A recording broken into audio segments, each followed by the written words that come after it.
Hello, hello everyone. I think we are live. Exciting. I'm just gonna wait 1 second for the live to actually come through on YouTube and on Twitch. It is very, very exciting to be going live again.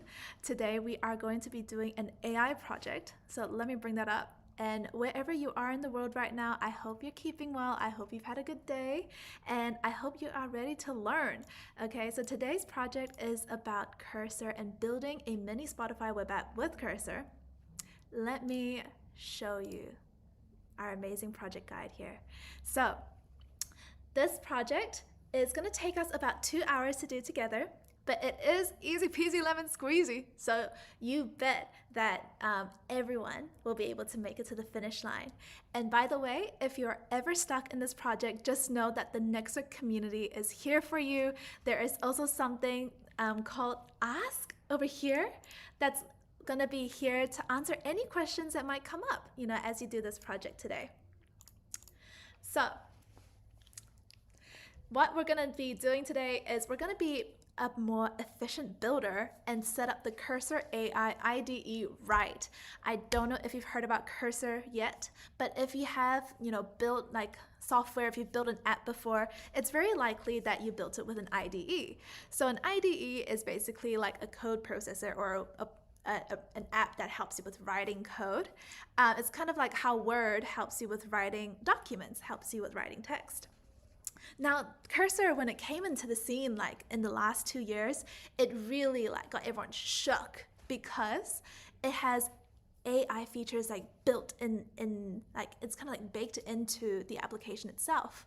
So, it's kind of like how, imagine if you were writing on Word and now there are some AI features that automatically help you complete sentences. There's something that can automatically give you feedback all the time, and it's even hooked up to an LLM. So everything is very dynamic and you can keep chatting with your own work. So Cursor, when it came into the scene, it kind of brought all of these features that makes development so much faster. And that's why we're going to be doing a project where we're going to build a mini Spotify app using this amazing tool. So what you're going to need today is you're going to need Cursor and a GitHub account, and that's pretty much it. I would recommend probably about half a gig of storage as well on top, but that's I think that's really all you need to get started. Okay. And here's the same statement, but with a little bit more of a dramatic flair. Learning to use AI-powered tools like Cursor is no longer optional. Whether you're a full-stack developer, front-end developer, software engineer, or just love vibe coding, this hands-on project is going to show you how to automate repetitive work and focus on creative problem solving. So let's get started and get ready to set up your workspace by installing Cursor. So if you don't have Cursor yet, don't worry, we're going to install it together. We're going to use Cursor. We're going to automate our workflow by creating custom commands and rules. And finally, we're going to control what Cursor sees using a cursorignore file. And that's going to be helping us boost performance and security. So that's going to be our ultra cool secret mission today. But without further ado, we are going to do step 0 of this project. And you might notice that there are actually multiple options for this project today. You can do it in no guidance if you're feeling confident, or maybe you've downloaded Cursor and used it before and you just want to, challenge yourself with some best practice tips. There's some guidance mode, if you're like, hey, maybe I have downloaded Cursor or I have used IDEs before and I'm ready to do a few steps on my own, without all of the instructions given to me. Perhaps you learn better when you're actively learning. And then you've got step-by-step guidance, and that is the path or the track that we're going to be following today. It gives you every single click, every single thing you're going to enter, all written out in step-by-step guidance. So a big shout out to everyone here, by the way. Deuce says, yo, Natasha returns with another tutorial. How cool. Thank you, Deuce. It's so good to have your support. And it's great to, it's really great to, be doing a hands-on project together. I hope you learn lots today. Rajneesh says, good morning and good evening. Good morning to you, I'm guessing, and good evening to us over here in New Zealand. And we have Shanak. Hi, Shanak, saying hi, everyone. Hello, hello, back to you. Okay, so in this step-by-step project, we're gonna just talk a little bit more about the actual web app we're gonna be using today because it's called NextSound. It's a mini Spotify-like web application, and the feature we're gonna be creating is called a cue feature to give it a visual refresh. And by the end, you're just gonna have some hands-on experience using an AI tool to accelerate development. Now, some people might be asking, hold on a second. It sounds like Cursor is a great kind of tool that we can be using, but what is it actually? So Cursor, as like I mentioned before, is like an IDE, and actually it's built on top of VS Code. So if you've used VS Code before, Cursor is actually going to feel a little bit more natural to you. VS Code is also open source, so shout out VS Code for making its like code base available for Cursor to build on top of. And I really like that Cursor has these AI features that lets you chat with your code. We're going to be doing that. Automatically fix bugs. We're going to be doing that. And generate new features. We're going to be doing that just by using natural language. Oh, wait a second. Wait a second, team. What are we looking at? What are we looking at? Oh, dear. I was loading a funny little version of the project that you're not supposed to see, but you didn't see that, okay? So before we start step one, a little introduction so that we get to know the web app that we're going to be building together as well. NextSound is going to help you with browsing trending tracks from artists like Billie Eilish, Taylor Swift, Harry Styles, you name it, they've probably got it. And you know what? Because it's going to be your web app, if it's missing your favorite artist, you can even challenge yourself by asking Cursor, can you add a song from this artist too? And I bet you Cursor's going to be able to do it. You can discover new music, you can toggle themes, it's going to be dark mode and night mode. And I love that this app, you can see something visual instantly because it's going to be some mock data, which is actually what we're seeing now. This is like hard-coded data, basically. But you can always actually connect a Spotify API to see live data come through as well. So that live data part is definitely going to come through later on in this series because this project is also project number 1 in our AI Workspace series. For now, we're just going to focus on the web app and its demo data. Cool. So like I mentioned before, step 2 is when we're going to chat with the code base. Step 3 is when we're going to build that new feature. And step 4 is when we're really going to level up by using things like commands and rules, which are Cursor features that can help us with speeding up development. Okay, so what are we here to do today, team? So today, in this project, we will demonstrate how to build a Spotify web app using Cursor. Okay, and why are you doing this project today, team? I'll let you fill in your reason. And by the way, the link to this project is also in the description box. So if you'd like to follow along and do this with me, please join me and let's do this live together. But yeah, we're doing this project to learn how to use Cursor, how to use Cursor's AI features like commands, rules, Cursor agent, to develop, to build, 10x faster than usual, superpower speed. Okay, if you're up for a bit of a challenge, it's also a great time for us to quiz ourselves on the key concepts up ahead in this project. So quizzes are also something that we definitely recommend that you do in every single project to really challenge your learning. So we'll have a go maybe at the end of this project. Let's see if we get to do it. But if we don't, if we run out of time for a project a quiz today, definitely if you load up this project on your own, you should be able to see that quiz in front of you and have a go yourself. Okay, so let us set up our workspace. So we're going to set up something called the development environment, which basically means the environment where you are building your web app. And this involves installing Cursor, and we just need to get some base code into your computer. Okay, So let's get ready to download and install Cursor, clone the web app code from GitHub, and create a Cursor account so we can use its AI agents to build new features.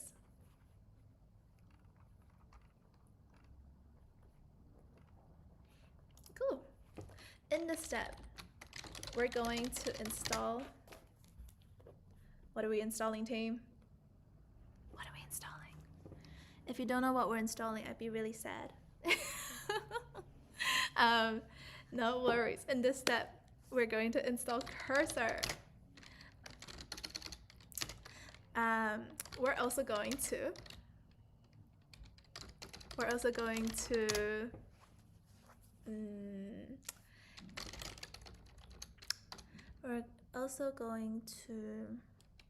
clone the NextSound web apps code. So, to give us a kickstart for the Spotify web app. Amazing. Hey, and shout out to Shaunak for saying Cursor. That's right. That is exactly what we're installing. Shout out to you. Okay, and now we're going to head over to the official Cursor website to download Cursor. Man, I gotta say, shout out to Cursor for having such a beautiful color scheme. It looks so nice. I actually started looking into Cursor a while ago, and I have to say the branding has just changed over time. And you know what? Kind of reminds me of the Nextword colors. I think that's why we go so well together. But you know, for myself, I'm just gonna click on this handy download for macOS button. I'm gonna zoom in to make it easier for us to see. Okay, I'm gonna click on this download for macOS. But you know, if you really want to double check, you know, if you're on a Mac, you can click on About This Mac, and you should be able to see your chip. You know, if it's something like Apple M3, that should mean that you're gonna go for ARM64. And then if it's Intel, then you should go for x64. I think I got that order right. Oh my gosh. Let me ask the ask feature. Let me ask next week. So, if my MacBook Air chip is M3, does that mean I'm on x64 or ARM64 chip? What do you think it's gonna say? I hope I got that right. Oh yes, I think I got that right. So M3 chips do use ARM64. Okay, perfect. And x64 is for Intel. Nice. So once you've got Cursor installed, I think we're just like 15 seconds away. You can also, you know, open it up and start setting up your account for Cursor. So, how is Cursor actually different from other AI coding tools? Because, you know, Cursor's not the only one. There are so many other AI coding tools now, but everyone seems to be talking about Cursor. If you're thinking, oh, everyone also seems to be talking about Claude Code, you're not wrong, and we also have a Claude Code project on the way. But, you know, Cursor, I think really stood out because most coding tools really fall into two categories. One is a plugin for an existing editor. So if you use VS Code, you can use Klein, you can use GitHub Copilot, and they kind of just like attach on top of an existing editor and an existing IDE. Or it could be a command line tool, like Claude Code is a command line tool, Warp is a command line tool, I think. And those two have their pros and cons, right? So plugins are really good for quick code suggestions, but they're usually quite limited in their scope. You know, they're limited to the files that you have open in your repository. Whereas command line tools, they are usually very, very powerful. They have great performance, but you know, as a command line tool, they just sit in your terminal. And what that means is you don't really have a very visual interface to work with your documents or work with your code and be able to see, like, check the differences in your code. So Cursor stands out because it's a fully integrated AI native IDE, which kind of gives us the best of both worlds between plugins and command line tools. Plugins, come attach onto IDEs, so you have that visual interface, whereas command line tools have really, really high performance. And Cursor kind of merges the two by being AI native and an IDE at the same time. Cool. Nice. So once the download is complete, and it is for us, we can find the Cursor file in our downloads folder. So I've got my cheeky downloads folder over here. Hey, look at it go. You see that? This is the start of something new, everyone. Cursor's downloaded. So we can go ahead and just double click on that to open it up. And don't worry if you're using, for example, Windows, because there is actually a dedicated Windows tab that you can use to follow Windows-specific installation instructions. Shout out to Kahu and the team for putting all of that together. Okay. So once you double-click on that DMG file, what you're going to see is actually another thing here where you can see you can move your Cursor application into the applications file. So let's do that now. We're moving it in. Okay, and I think I've dragged that pretty quick, but you can see it's in my applications folder now. All I gotta do is open my applications folder. I just double clicked on that to pop this open. And you should be able to see Cursor in your sea of apps. Huh. Did you find it before me? Did you?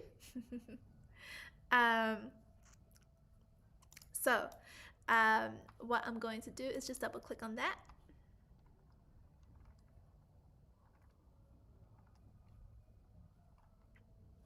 And you will see that there is usually some sort of like precaution that your Mac might ask you. You know, are you sure you want to open this app from the internet?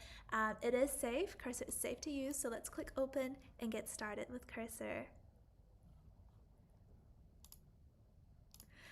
Hooray! Welcome to Cursor, the AI. Oh, can you see it? Oh, you can't see it yet. Never mind. Welcome to Cursor, everyone. The AI code editor. That sounds so nice. It sounds so flash. So what we're about to do for the rest of these steps is to just set up our Cursor account. Okay, so over here, let's select sign up. Cool. And it is gonna pop open this like login to Cursor desktop. If you already have a Cursor account, and I do, it's just gonna say, do you wanna log in? And you're currently logged in as, Natasha at nextsound.org. But, you might not have a Cursor account. So what I'm gonna do is I'm gonna take us over to a kind of a different version, an alternate universe, where you don't have a Cursor account and you gotta sign in. Okay, I'm gonna take us through this flow. If you already have a Cursor account, please feel free to skip this part. So when you're creating your Cursor account, you can continue with Google, you can continue with GitHub, Apple. Don't forget that let's just click sign up first if you don't have an account. Click sign up. Okay, and in your sign up modal, you can enter in your name. And I'm gonna just put in my personal, one of my emails so that I can show you how to. Oh, where did it go? Where's my email gone? Let me find my email.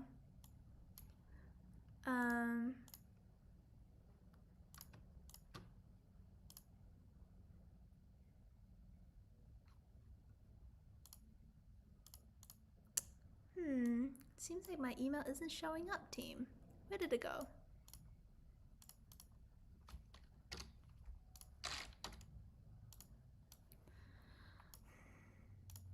Let's see. Come on, Cursor. You can do this. Pull through, Cursor. We want to sign up. Where's my Cursor sign up page? Ah, it wasn't even sent, team. That's so annoying.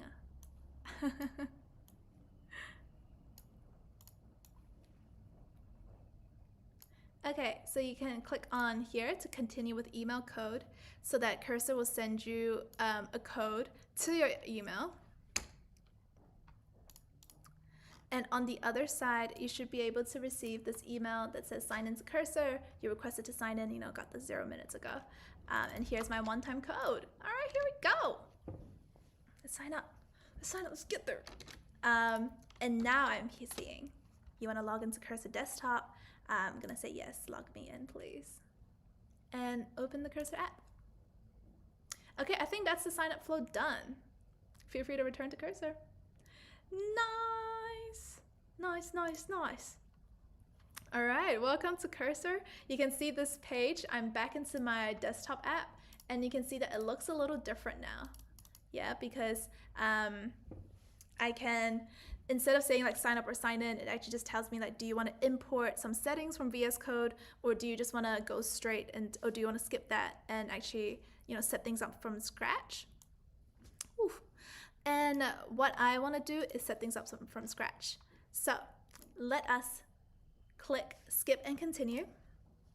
And you can customize your theme now. You can customize, how you want this to look. I love Cursor Dark, so we're gonna go for that. Although shout out to Cursor Midnight, that one's beautiful too.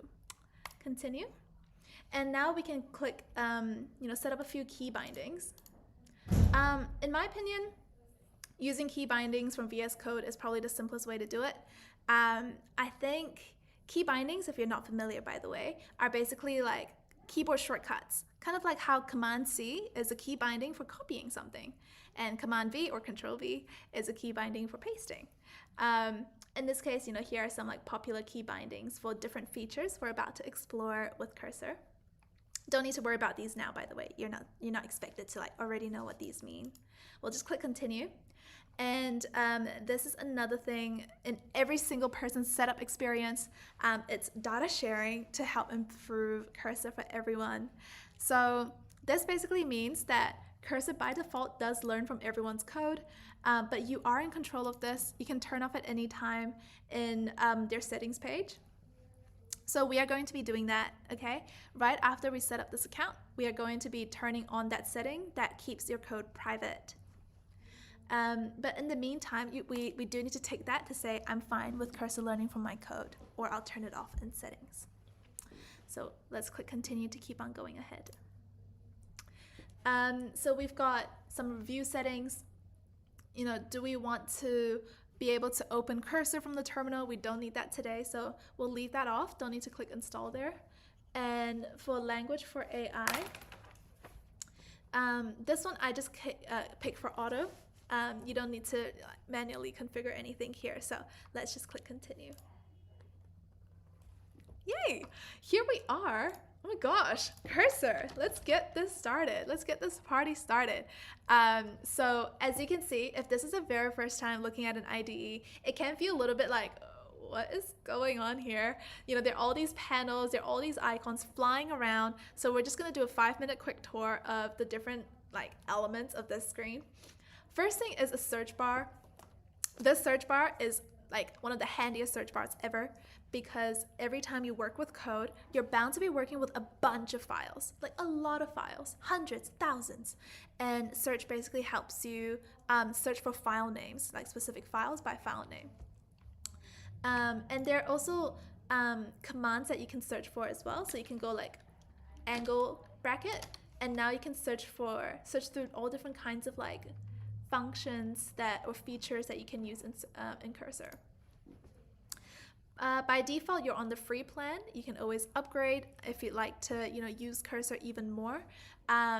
And just a heads up that for this project, we have had a few learners actually run into hitting limits with the free plan if they go back and forth with Cursor a lot. So as we go into this project, I would say go in wisely. If you want to make sure you stay in the free plan, just make sure that we're not sending so many chat messages to Cursor straight away. We might need to be a little bit more thoughtful about every single message we send so that we're not hitting their free tier limits. You can open a project, which means open a file of code. You can clone a repository, which we're about to do, or you can connect to a terminal. You can connect to an instance via SSH. because Cursor also has like a very great interface for working with like virtual machines, and also be able to work with like files that are stored inside those virtual machines. We actually do a little bit of this in one of our other projects called connecting an instance with VS Code. So that's also a NextSound project if you'd like to check that out. Okay, now this right side of this cursor kind of interface is really where you see these AI features start to come through. So when you see this chat, questions that you put in here can be questions about your code, and it can also be like general questions too.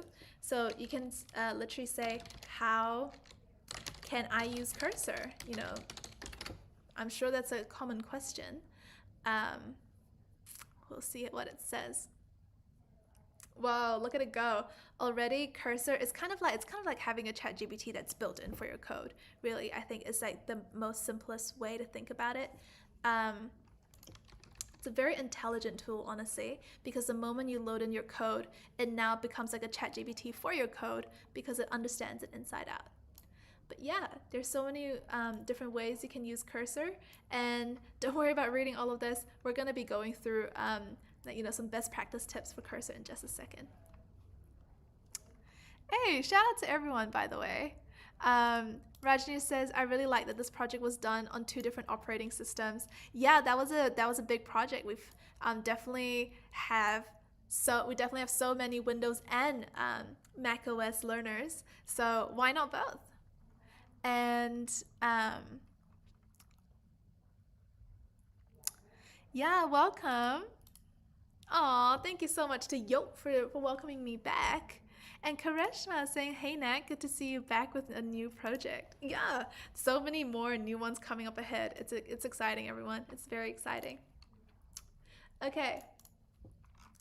All right, we've definitely spent a lovely bit of time on just creating our account and getting into Cursor. And now let's get down into business by cloning the repository and seeing code pop up in Cursor. Okay, so let's select clone repo. Okay, we're gonna select clone repo. And I don't know if you can see this, but there's also something, our search bar has now become like almost like a URL kind of form for us to enter a repository URL. Now, if you'd like to ever hide the chat, by the way, it's like blocking you, just like swipe it all the way away. And once it's gone, just know you can always call it back by clicking on this open agent icon on the top right, okay? But for now, let's just clone our repo. Clone it. Okay, clone from GitHub. Our repository URL is already available here. Oh, and I'm gonna copy it and paste it into that bar here. Okay, and once that's ready, you can just press enter on your keyboard and off it goes with cloning it.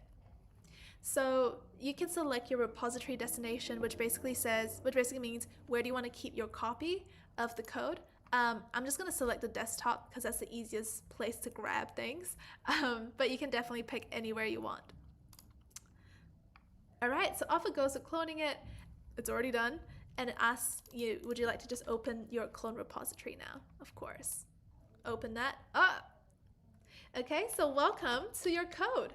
Look at that. The NextSound repository is amazing, by the way. If you're curious about wanting to see it in GitHub, you can also just copy this URL and actually paste it in a new tab, which should actually show you the repository if you'd like to learn more about the web app that we're about to use. Okay. Cool beans. I did notice that it's time to take a screenshot, so let's do that before we move on. I definitely missed, oh no, I definitely missed the cursor welcome screen there, but that's okay. Let's just take a screenshot of this, guys. And let's put that in our project. If this is your first time seeing a NextSound project and you're wondering why we're, answering these questions and taking screenshots. Just know that all of this is going to go into a big PDF document that actually summarizes all of your work and all of your learnings. So I highly recommend that, you take your time with these questions.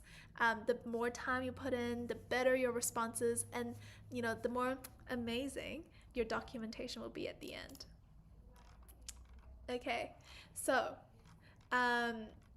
okay, we've clicked open and we've got the repository already. So you've got the NextSound code on your machine. If you're there, welcome.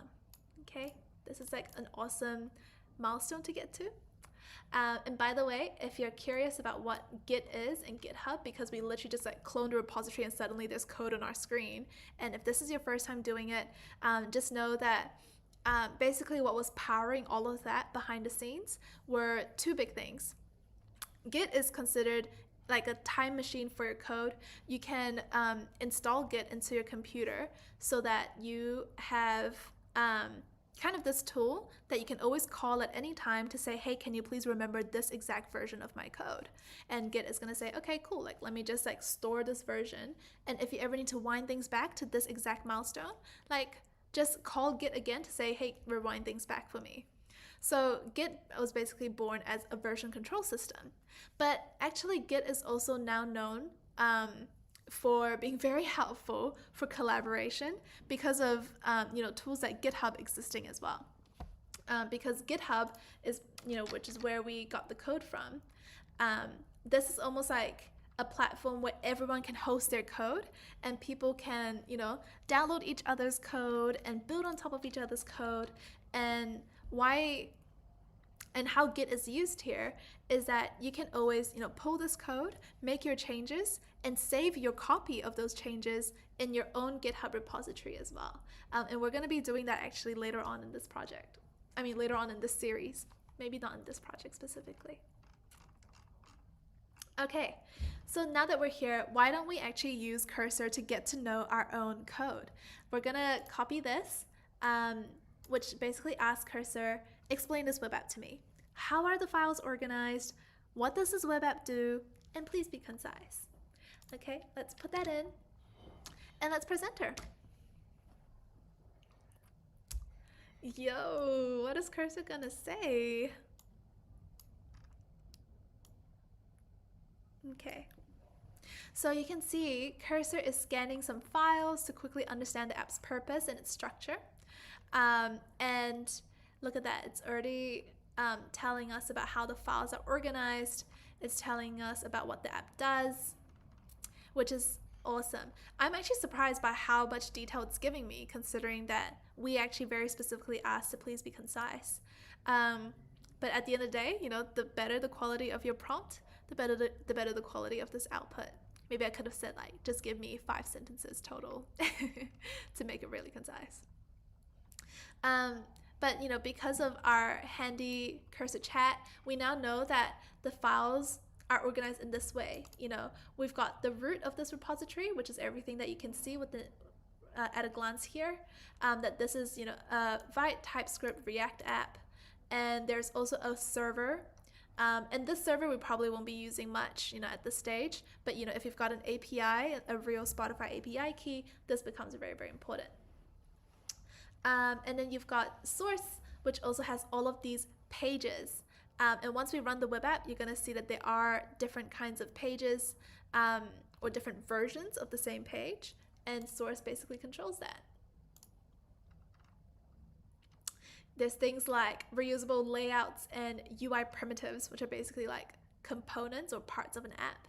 You've got the header, the footer, sidebar, loader, error boundary.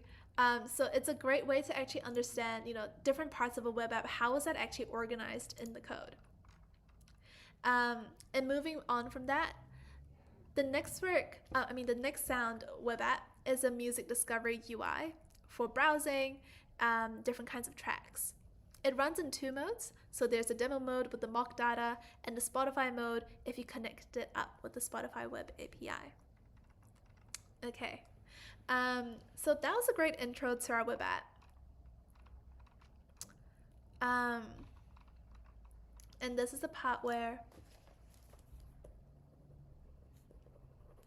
we can actually answer another question, which is, what is the main difference between other AI coding tools and Cursor?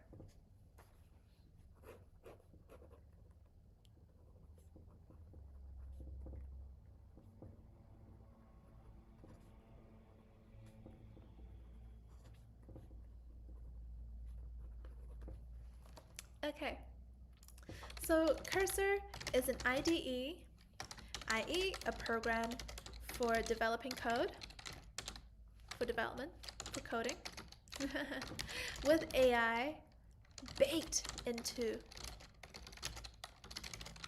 the app.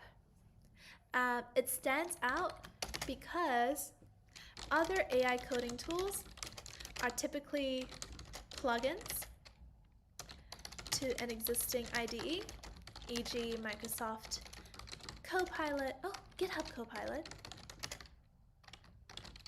Is it GitHub Copilot now, or is it Microsoft Copilot? I wonder. There's also Klein, that's quite popular for VS Code, or command line tools that don't have a visual interface. Cursor combines the best of both worlds. So we get a high performance AI coding tool that also comes with a visual UI, which is very handy for comparing differences, working directly on code files ourselves. That's facts. Okay, so let's enter that and let's move on. Okay, so nice, you are logged in, and we've even had a go at using Cursor to better understand our web app structure already. So we have a few more steps to go where we can really build some new things with Cursor. But before we do that, it's a great time to actually just pause and remind ourselves that we've got some Cursor privacy settings to jig up. It's good practice to understand and control how your data is being used. And let's do that together by selecting the settings gear icon in the top right, this thing, and boom, Cursor settings has come out. And don't forget, you can also just click this away, so you can click the AI chat away on the top right too. And here we are in Cursor settings. By the way, did you know you can actually also use keyboard shortcuts for this? So you can do Command Shift J. Oh, Command J? Oh, that's the terminal. Wait, what's the keyboard shortcut for Cursor settings? Hold on a second. I knew this. What was it? Hold on a second. What were my Cursor settings? Hey, I knew this. I was even using it just now. What is my Cursor settings? I am so shocked right now. Oh, it is Command Shift J. Shift Command J opens up Cursor settings. Okay, if I close it and I press Command Shift J, it's back on. Okay, yeah, so the Command Shift J is also a keyboard shortcut that lets you open up Cursor settings. So in this case, we are going to go all the way down to where you have data sharing enabled. And right now our code base, prompts, edits, and other usage data is being stored and trained on by Cursor. But let us click into privacy mode so that there is no training. Cool, that's all there is to it, team. And just like that, your code is a lot more private. And now that we've configured our privacy settings, let's move on.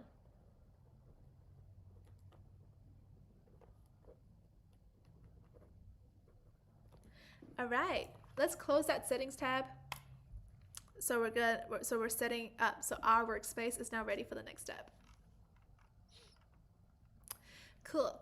So in this step now, number 2, we're going to run the app NextSound, and we're also going to explore it by seeing it literally on your screen as well. So let's use Cursor's chat to understand NextSound structure. We're going to install some dependencies using the terminal, and then we're going to run the app locally on a development server. Ooh, boom, boom. Are you ready?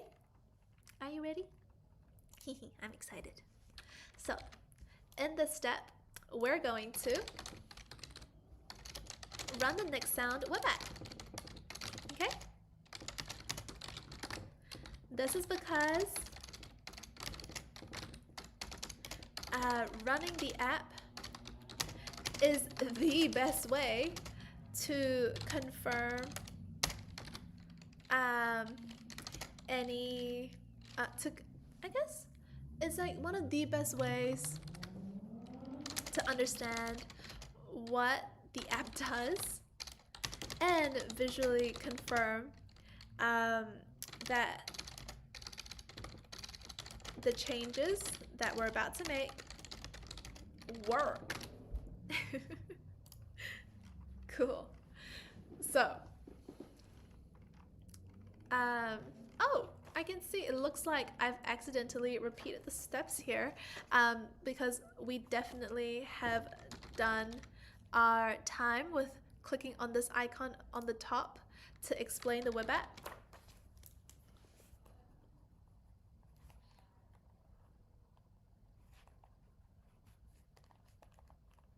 So let me edit this project guide in a second so that it doesn't happen in step 1 as well. We only do that in step 2.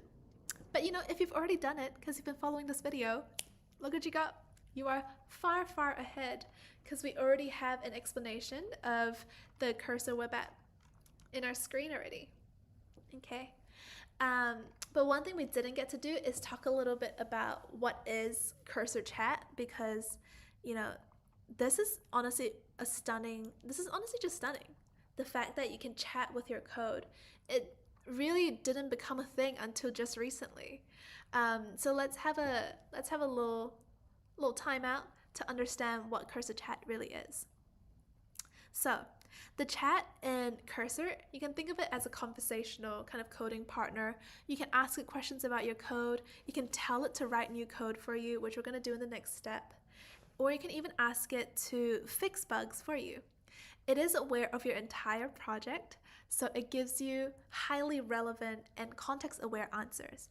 You know, the thing about trying to copy and paste code into ChatGPT, into maybe Claude, is that if you don't copy and give it every single file in your code base, it's probably not going to give you the best answers, because the more context an AI or an LLM has, typically the better it can give you more accurate and precise answers. So for Cursor to already live in your code base just makes things so much easier. Like every time you update your code, Cursor's knowledge of your code updates automatically too. There's no need to copy and paste into the chat with ChatGPT anymore. It's just such a big time saver.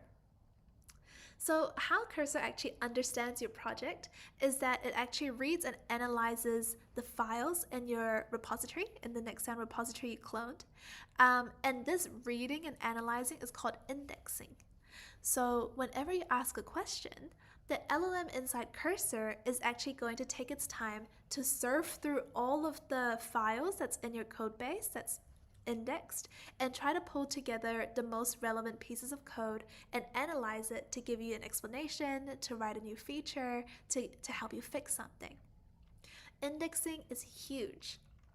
I think we're also going to spend a little bit more time talking about it in the secret mission, so if you're curious about indexing, just know we're going to come back to it. And of course, it's just like ChatGPT as well. Genuinely, you can ask questions that's not even about your code in Cursor.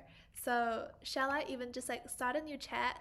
By the way, it's always best practice that if you have something new to talk about, you just start a new chat instead of continuing the existing one.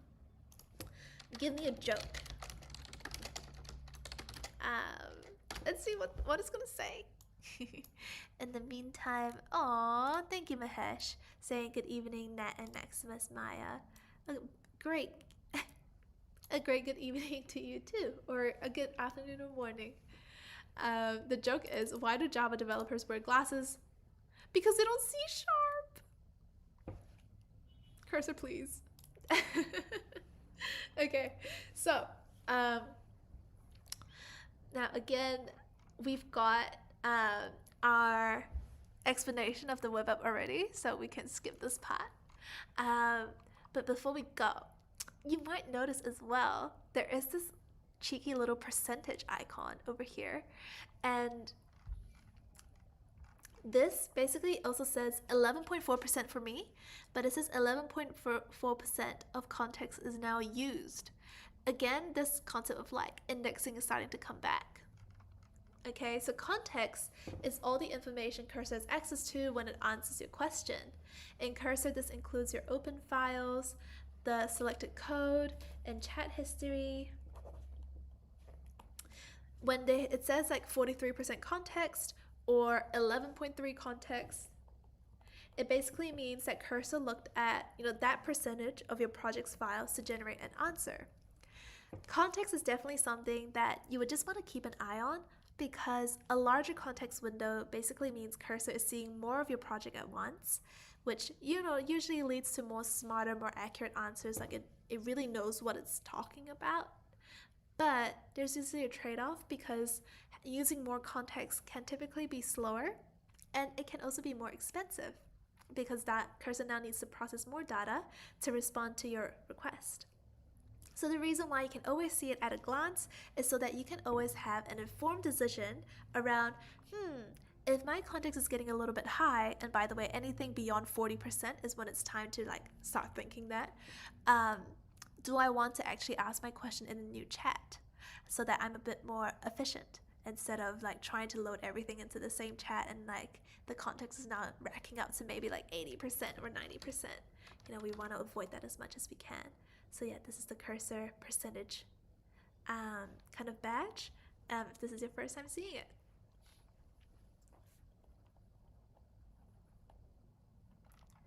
Cool. Okay, so based on Cursor's explanation, what does this web app actually do? The application, which is basically NextSound, okay, is a music app designed to, what is it designed to, team?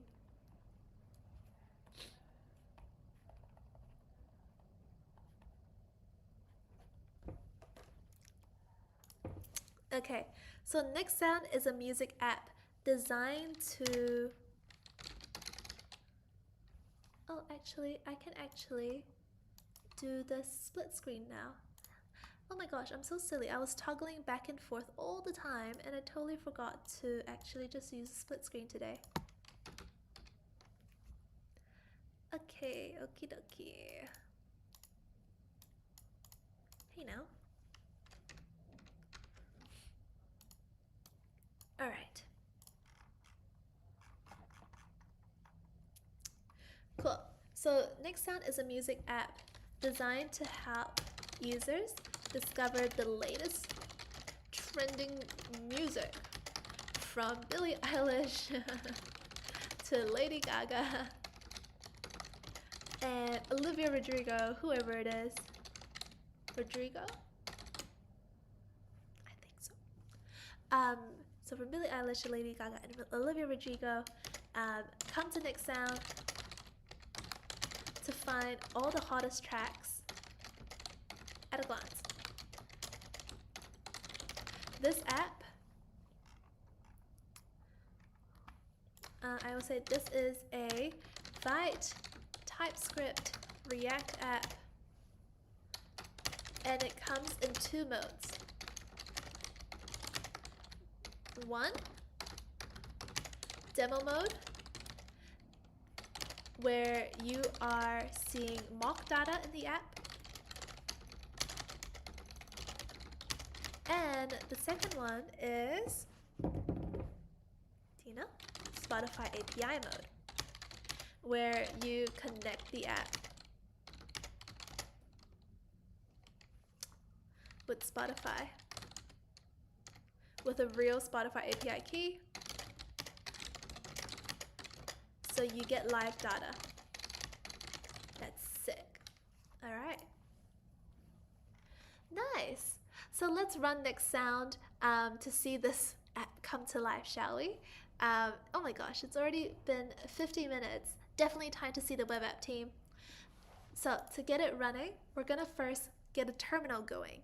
And basically a terminal is a place where you can send commands to your own computer to do things. In this case, we want to create a new terminal because we want to send a command to our computer to run the code so that we can see the code and see the web app in action. So let's click on New Terminal. All right, and if you are a keyboard shortcut pro like me, you can also press Command J to see it straight away. Okay, now first things first, let's run the classic command npm run dev in the terminal to get the app to work. No, it says command not found. Don't worry, this is an expected error and it's a normal part of the process. Okay, so npm run dev is a command that's supposed to just start the development server, but it failed because we actually haven't installed the tools that the web app or the server needs to even work. NextSound does rely on external packages, and you will need to install those packages so that you've got everything you need for the server code to actually run and make sense. So another command that we're going to run is npm install to help us download those dependencies for us. Cool. So PS to anyone that is curious, npm itself stands for Node Package Manager, and that's a tool that comes with Node.js. It helps you with managing packages. So if you look into your web app's code, there's something called package.json, and that's a file that basically tells Node.js or npm, here are all of the packages you need to install. So the command we're going to run, npm install, goes and installs them. Okay, so off it goes with doing that installation, and it might take a bit of time. So let it cook, let it do its thing, and what we're gonna do in the meantime is we might actually ask a few questions. Oh, that installation came so quickly. Okay.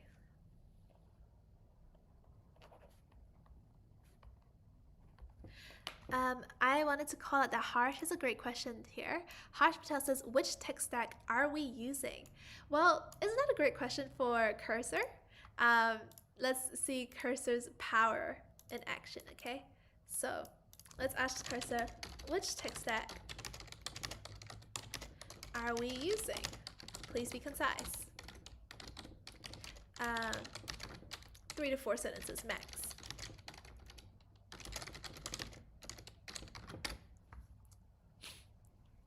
Okay. Let's see.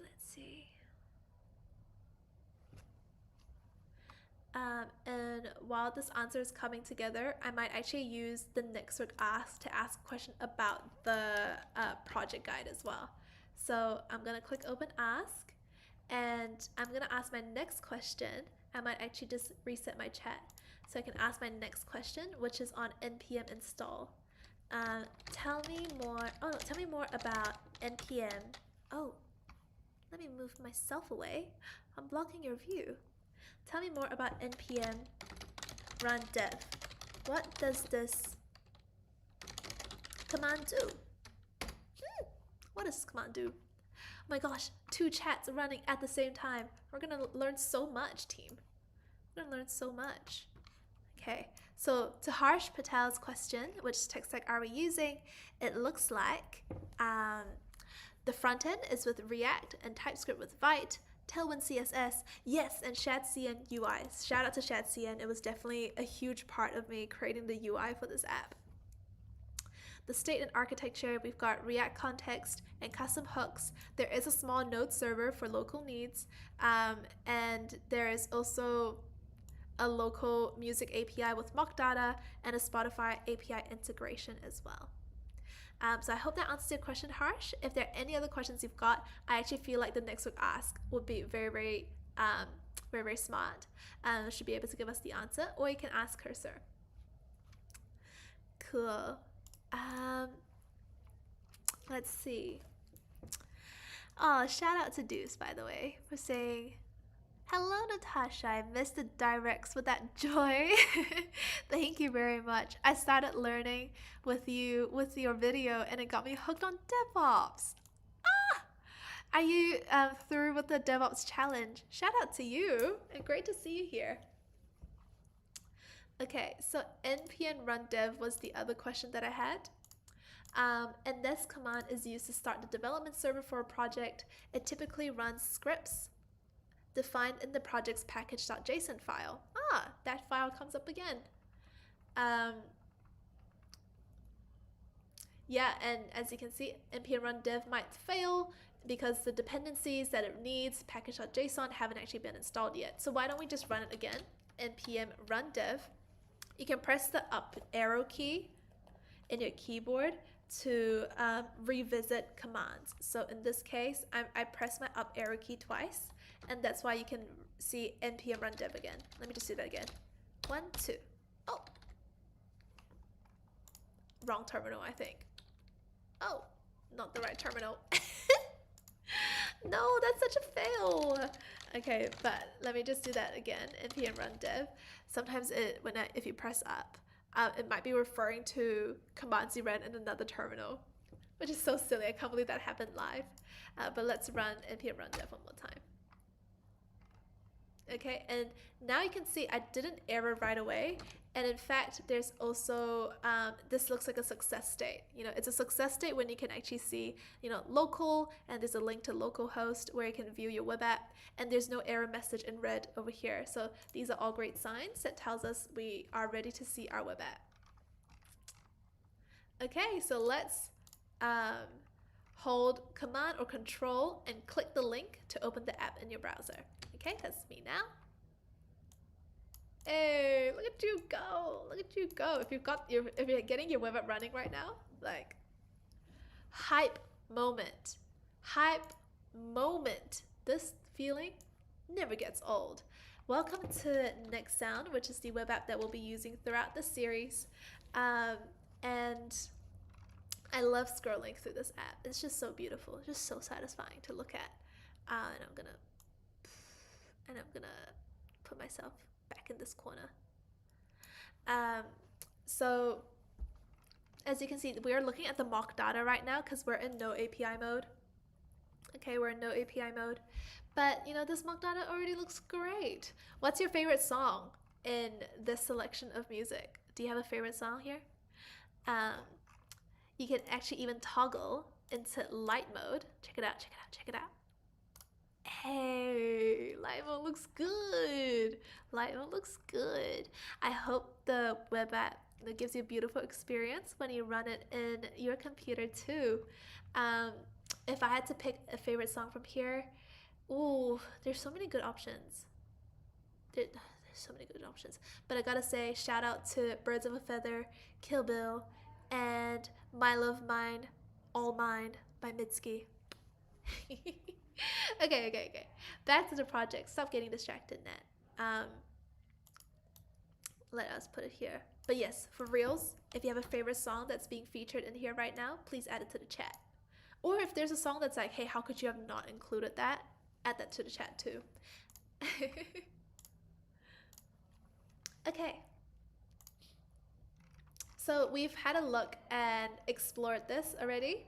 And by the way, there's so many different things that you could always be curious about when you're doing this project. You know, what is localhost? You know, the cheeky link that we opened. Or, you know, what is the node modules folder? I gotta say, a lot of this, I will leave it to you to explore because the project guide gets to explain all of this in detail. And plus, you can even copy some of this and ask about it so that you can even ask about it so that you can just keep, you know, exploring all of these concepts in detail. All right, but let's take a screenshot of the running app in our browser. Yo, So beautiful, so beautiful. Oh, that's not how I want to take this screenshot. Maybe I'll do it like this. Should I put... I'm picky about my music. I'm a little picky. Ooh. Okay, let's do this one. I'm gonna take a screenshot of this. I'm gonna put that in my web app. Hey. Let's go. Running web app. Working now. Oh, and that's step 2 done. Oh, high five to you if you made it here. We're now at step 3, where we're building a new feature with the cursor agent. Wait. So in this step, we'll use cursor's agent to build a new feature in NextSound.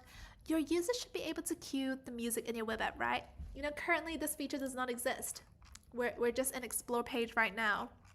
We even got like a search bar, but the search half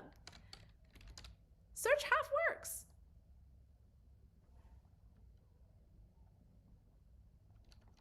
The search works. That's great. But the search isn't very good. I mean, I typed hello and for some reason birds of a feather is coming up. Taylor Swift. Oh, it does come up with Cruel Summer. Okay. T. It's good to see the search working. I mean, for context, I think it's because I've pushed a fix for the search feature when that's actually saved for the next project. We weren't supposed to see the search feature working. Oops. But don't worry, I'll fix that in a second. Okay, so we're going to be creating this cue feature, and how we're going to create it, that process is also like a best practice in Cursor. Because first we're going to plan that feature, and then we're going to let Cursor generate the code and the files. And as usual, it's very, very normal for this to happen. But there will be errors that come up, and that usually comes down to the quality of our prompt and how complex is the thing that we're creating. So if we're trying to get Cursor to one shot in one go, create this whole new feature, that is considered a higher complexity kind of task to do in one go. So because of that, we're bound to see a few errors. That's okay. And then next up, we're going to provide some feedback using screenshots to fix UI issues.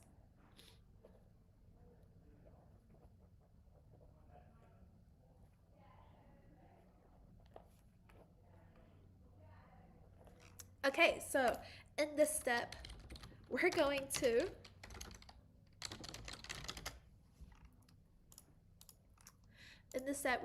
create a new feature that lets our users, what are they gonna do, team? What are they gonna do? That lets our users cue music in our web app. We're going to do this by first planning the feature, because that will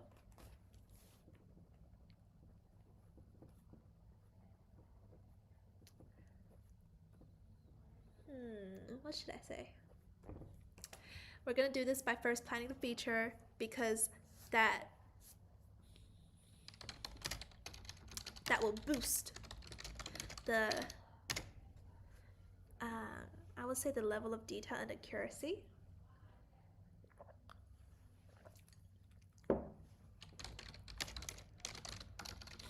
Detail and accuracy in Cursor's code. Cursor's generated code. Hey, shout out to everyone voting for their favorite artist. We've got Du saying Dua Lipa. Nice choice. Hey, Taylor Swift for sure. Reputation. Oh, is that your favorite one? Nice. Reputation was an iconic one. It was truly like the moment when Taylor Swift came out with a reformed kind of image to the world, and she was really owning it, you know. Such an inspiration. All right, so we're gonna start to plan the cue feature, And we were gonna do this by creating a new chat. All right, so in here, you might have seen we have this icon that helps us with opening the AI chat. And if you see that your terminal is filling up your screen, like it is for me, you can just click this little arrow icon to restore the panel size. Okay, it's not taking up that much space. Another thing you can do is you can press Command B, or you can drag this, Command B, to hide the file explorer. So these are like little things that you can always do to just control just how much space different parts of your cursor, different parts of cursor is like taking up. So we just want to chat. Let's have a talk with cursor because we really want to build this queue feature. And as you can see, their agent is probably like by default the choice of chat, but you can actually click on agent, dun, dun, dun, and turn that mode into ask. So ask mode is for questions and analysis. That's how cursor can read your code and suggest changes. But the good thing about ask is that it can't modify any files. It's like a consultant just giving you advice, but it can't. It's like see but don't touch. And you might have noticed that that actually means the last question we asked cursor, which was about what is our code and how are the files organized, that actually could have been done with ask too. But now that we're a bit leveled up, let's use it properly. We're going to click into ask, and we're going to describe a new feature that lets users cue music in the music app. So let's copy this prompt over here, paste it, okay, in our ask chat modal, and run it. So you can press enter on your keyboard to run your prompt, send it. Hey, shout out to Didi. What's up, Didi? Good to see you here, man. Hey, if anyone's tuning in right now, Didi is an awesome community member, a huge AI enthusiast, and someone that's definitely always up to date with the latest trends. And Didi is also one of the top learners at NextSound, so it means a lot to see you here.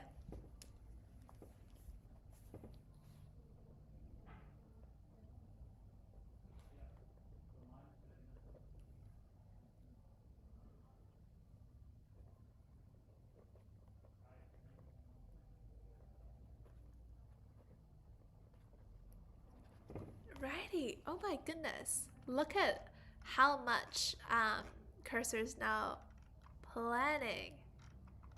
Okay. I've reviewed the current player, UI, and context setup to design a queue that fits your stack without new packages. Here's a proposal for the queue feature, a dedicated queue context to manage queue state and actions. Okay, so it's giving me a breakdown of all the different files and all the different things it needs to create to make the queue happen. Even tells us like the different kinds of actions our queue needs to make, and even a player integration if it wants to integrate into an audio player. And the UI is a queue drawer. Ooh, a slide in panel from the right. Okay, all of this is looking pretty promising. It's giving me a structure for what I should expect to see. Okay, so we should expect to see a slide in panel, something that comes out from the right hand side. It should have a title, it should have these actions. Let's see if we can really do it. Okay, so thank you, cursor, for doing all of that brain work. And you know, if there's something that doesn't look quite right, you know, if sometimes cursor's like, I need to delete all of your source files, you're like, let's not do that. That's where ask is very helpful because you can go back and forth and brainstorm ideas and have the security that cursor's not gonna go and like change your files while you guys are talking about ideas. So if you're just happy with the plan and honestly just keeping whatever plan you've got straight away, it's fine. Just enter let's go in your cursor chat and get your AI to work. So I'm gonna run let's go to send that message.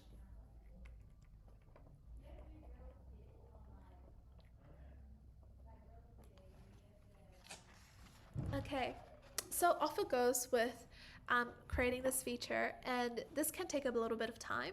So in the meantime, let us scroll down a little bit. Oh, I think that's a little bit later in the piece actually, so let's scroll back up. So there was something that I skipped earlier.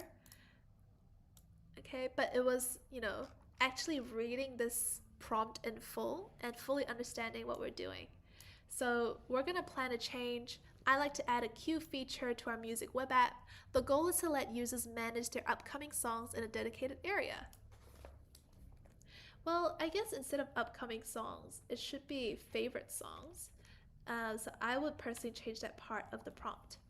But anyway, the key requirements of this queue feature is that users should be able to add songs to a queue that opens from the right hand side. Oh, so we could see that Cursor was definitely trying to implement that by creating that right hand panel. The queue should show the currently playing song prominently. The queue should allow users to reorder or remove songs. And it should be easily accessible, but not intrusive to the main experience. Like, we don't want to change the entire web app into a queue, but we want to just be able to queue music if we want to. So please make sure to use only the packages and versions defined in the file called package.json. So I'm really impressed that, Cursor was able to turn that into, a set of files. Oh, and I definitely messed up there. Do you know why? Can you tell how I messed up? Any suggestions from anyone? There's something I forgot to do before I pressed go. That's so funny. Oh no. Okay, so where I went wrong is, I said let's go, which is good, but my chat is stuck in ask mode. As we mentioned before, ask is see but don't touch. But we want to be going. So I should really click this back into agent and say implement this plan. Okay, now it's finally gonna go and do it.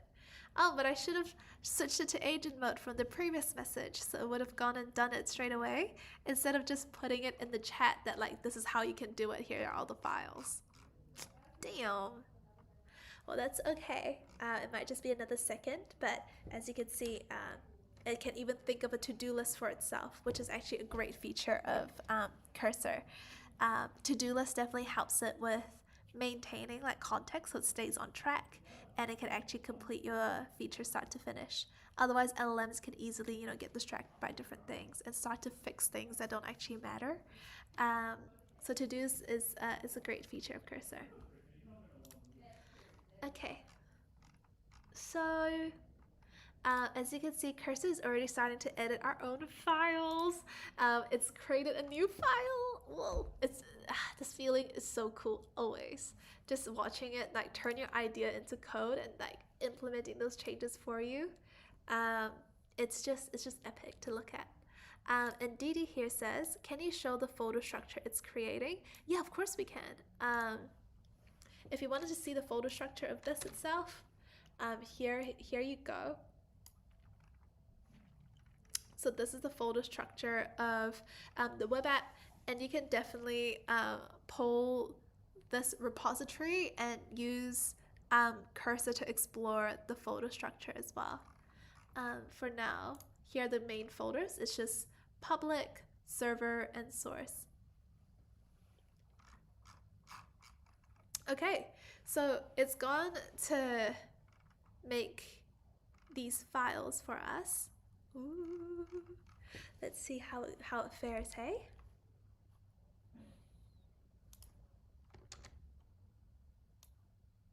Alright, so 7 out of 7 done. That was very quick. And while it wraps up its work, let us also just complete this prompt. So to build a new queue feature, we prompted Cursor agent to plan out how we could create this feature first, i.e.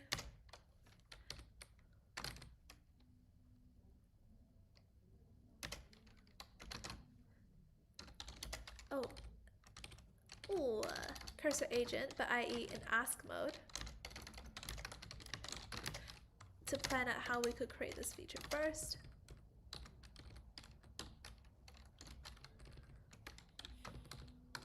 The key requirements in our prompt, can you remember?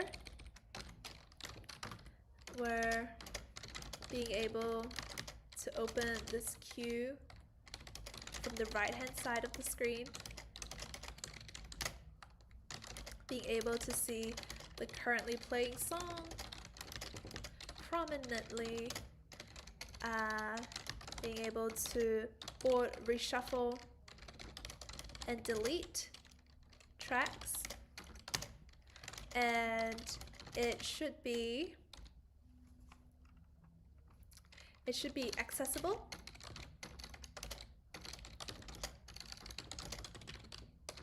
without being intrusive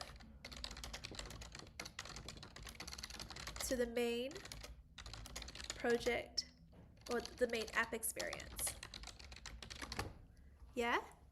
All right. Here we also have Robot Glock. Oh my gosh, welcome. It's good to see you again. I swear we've chatted before. You mentioned a to-do list to guide the chatbot. Are you currently using one? Yeah, so there is already a to-do list feature in Cursor itself. So Cursor created this to-do list to guide itself. But before this became a feature, it was a thing that you could actually create a file, like a markdown file in your repository, and call it to-do list or like to-do.md. And you could actually reference that file, just like how you can go like you can go at to-do, for example, to-do.md, let's say, to say, can you please go through this to-do list step by step? So that's how people used to do that manually. But, you know, luckily for us, Cursor has that feature built in. And by the way, as I was doing that, I realized I actually quit Cursor. Why did I do that? But luckily, just by reopening it, it's back. Thank you so much. I'm so glad it's back. I got worried there. Okay, we back. Very good. So here we've got Cursor saying, you know, it's created. Whoa. Hey, chill. Cursor saying that's created the queue provider and UI, it's wired it up and added some entry points. Very interesting. It's updated these files, it's created these new components. And why don't we check out the web app ourselves and see if it's working as we expected. So don't forget, if you accidentally quit Cursor like me, when you get it back on, just don't forget to run the web app actually, because you need to run npm run dev in your terminal one more time. And once it's back, let's reload this and see if it's working. Okay, and while that's loading, I'm just going to enter our response to that question just now. Okay. Pop this back in here. Okay, so run the web app to check out your new queue feature. Let's have a look. Is it working? Do we see anything, team? Is the queue feature working for us? I don't quite see a queue. Oh, I see a queue button. Oh, that's cool. All right. We're kind of getting somewhere where there's a queue kind of button at the top right-hand corner of every single one of these tracks, but it definitely doesn't do everything that we want it to do. Reminder, it should show up on the right-hand side. Okay, I don't see anything come up on the right-hand side. It should show what's currently playing. Can I see anything? Nope. And I should be able to reshuffle and reorder my queue, but you know, that queue is not even showing in the first place. So clearly there are a few things that we can do better in this web app, and let's explore like a few methodologies for this. Okay, troubleshoot and iterate. You know, if you can't even open the web app, it's very, very normal, by the way. If you're seeing errors like this instead of the web app, don't worry. It happens all the time, and we even have tips on how you can resolve that, which you can follow over here. And here, that's us. You know, you can't even find the Q feature. So let's come back to this. We're gonna do this for sure. You might want to fix a UI bug. Okay, if the feature is mostly correct, but it has some UI issues, iterating with feedback is a great approach here. For example, in this example, okay, for example, if you're seeing that the Q can actually come up from the right-hand side, but like clearly this is looking a little off, you know, this is a great tab to use where you can take a screenshot and tell cursor like, hey, what's going on here? Can you please make my text white? And it's either going to fix it straight away, in this case it did, or if it's still an issue, you know, you can always edit your original prompt to be a bit more specific, and there's also the steps to do that over here. Very nice. Of course, you can always ask the NextSound community for help from fellow learners too. There are a lot of people, like shout out again to Didi, who would be extremely excited to hear what you're up to and how they might be able to troubleshoot something with you. Okay, so for us, I can't find the Q feature, so I'm going to follow this tab, select the tab that works best for what you're seeing. In this case, if it's so far from what you wanted, it's often best to actually start over with a more detailed plan. Again, you know, cursor is only as good as the quality of your prompt and your ability to kind of like plan out what you want to build, and match it to the level of complexity that cursor can take on. So if what we're building is actually pretty complex, it's going to need a lot of detail, a lot of guidance, or a lot of like iterative steps. And what we're going to do now is we're going to give it a very detailed plan, so it has all the details and ideas for how it should be able to implement the Q. First, what we're going to do is we're going to go back into cursor, okay? And we are going to press Command B if you don't see your file explorer. And we're going to click here so you can see your changes. All right, can you see your changes over here, team?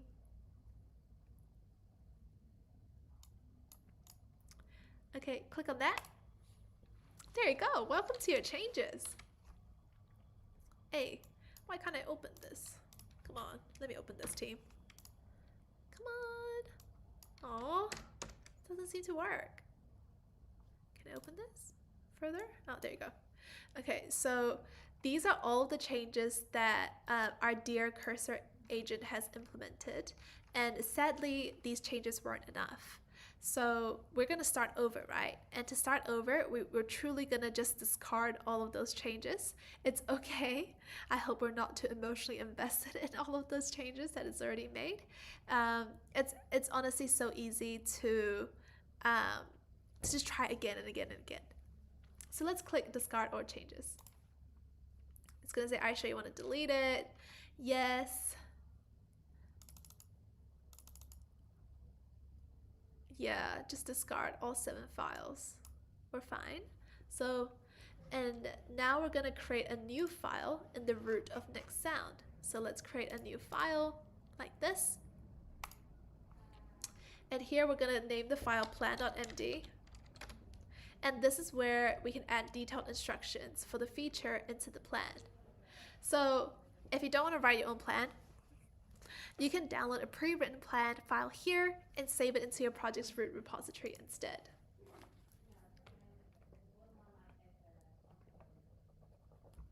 So let's click here to download plan.md, and let's actually drag that into here. And let's just replace this template one. But if you'd like to challenge yourself, you can always use cursor to just say, hey, ask me more questions about how I want this Q feature to work, and write plan.md for me. You know, that's another creative way you could use cursor. In this case, here is an existing plan.md file you could use that really goes through in detail how you might be able to create this feature. And let us go ahead and use this by opening up a new chat and telling our cursor agent to review and implement the cue feature defined in the plan. So let's open this up. Let's put in our plan file. Okay. And off it goes. Let's let it run. Off it goes.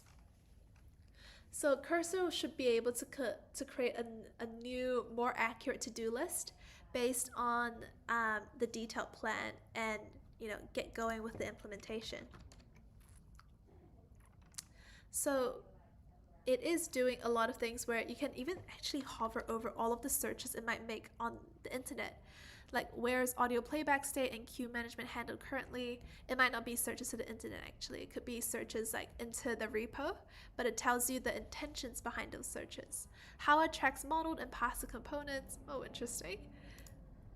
And even goes through all of these files. It's so fun to be able to track Cursor's thinking. Really cool. And if you haven't seen it already, we can actually look at this plan ourselves and say, okay, these are some more detailed requirements, and the feature components, it's like described in like extreme detail as well. Exactly what colors we want, exactly what kind of animations we want, and how we should do it using framer motion. So that's sick. Okay, so did you run into any issues, and how did you troubleshoot with Cursor? Oh, I was gonna write this, but actually, this is pretty interesting, isn't it? If this is your first time seeing this, it's basically saying Cursor asking you if it has permission to run this. And this is pretty safe, so let's just click run. And there are actually different modes that Cursor can be on, because you can actually make sure that Cursor is always asking you every single time it wants to run a command, or you can allow everything, which means Cursor never needs to ask you for permission. Just say, just do it, just do it. In this case, you can even do something called an allow list, which means that every type of command can be in an allow list. So if Cursor is wanting to run a command that falls within that list, it can just do it straight away. It's like you telling Cursor like, hey, like, I know there are lots of different kinds of commands that you want to run, but if you just want to run this type and this type, you don't need to ask me. Just go and do it. Any other type, please ask me for permission before you do it. So in this case, let me just show this to you. If I just click add cd and npm install to allow list, once I click that, it's never going to ask me for permission to run commands to start with that again. Hey, Drongender is here. Hello, hello. Thanks for dropping by. Okay, so as you can see, there are now 8 tasks that Cursor is going to go ahead and do to try create our queue feature. So let's check back in with Cursor in a second. In the meantime, we can complete this question. So we ran into an issue where the queue feature wasn't showing at all. We could find a queue, I would say, badge in the top right hand corner of each track, but there was no way to cue music and see what's currently playing. I don't know if we've really solved it yet, but for now we can put in a placeholder response. We solved this error by starting over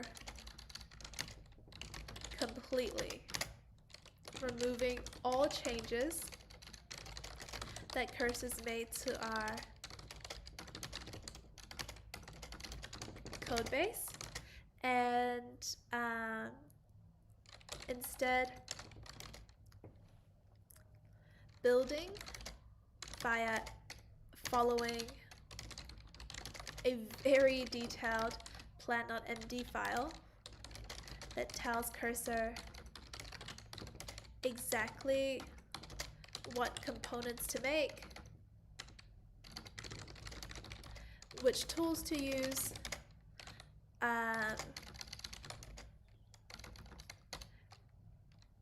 And I would say in any other detail involving the how for our cue feature.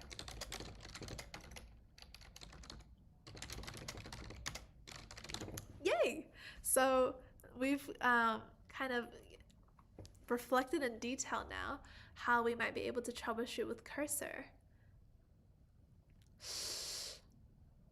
Ooh. Let's see. Okay, so cursor has given us an update. It has installed ZooStand, all right, added a persistent cue store. It's done a little bit. It's added command cue and added add to queue on the track card. So it's done quite a few things already to set up this queue feature. But it does tell us I'll leave drag and drop and advanced features for a follow-up. So we don't have all the features that could be that's been like mentioned in plan.md, which is totally fine. But look at this. I've marked completed items and noted remaining ones. Completed, it's done. Installing like key tools and implementing like a sidebar. It's even implemented add to queue. But what it hasn't done yet is integrating a mini player with queue play or skip, drag and drop, and advanced features. So let's just check out what cursor's actually done so far before we respond to it. You know, take it slow. Take it a little slower. Let's see. Hey, what's this? Why is that queue feature hanging around our theme switcher? That's such a random place to put our queue feature. Hello, cursor, what are we doing? That's so funny. But look at that. Ooh, I now have a queue that can just pop up on the right hand side when I click on the queue button. That makes me so happy. What do we think? Do we like this? Oh, there's even a clear queue button. What should I do next? Ooh, oh, shout out to the chat as well. What a happy moment, everyone. Sachin saying, sister, I love you. Sending all the love back. And Dio says, genial, which I think means great. Thank you so much. It is great. So let us have a go at just adding something to the queue. Hey. And it's playing. Espresso. Oh, I can even switch which music should be played.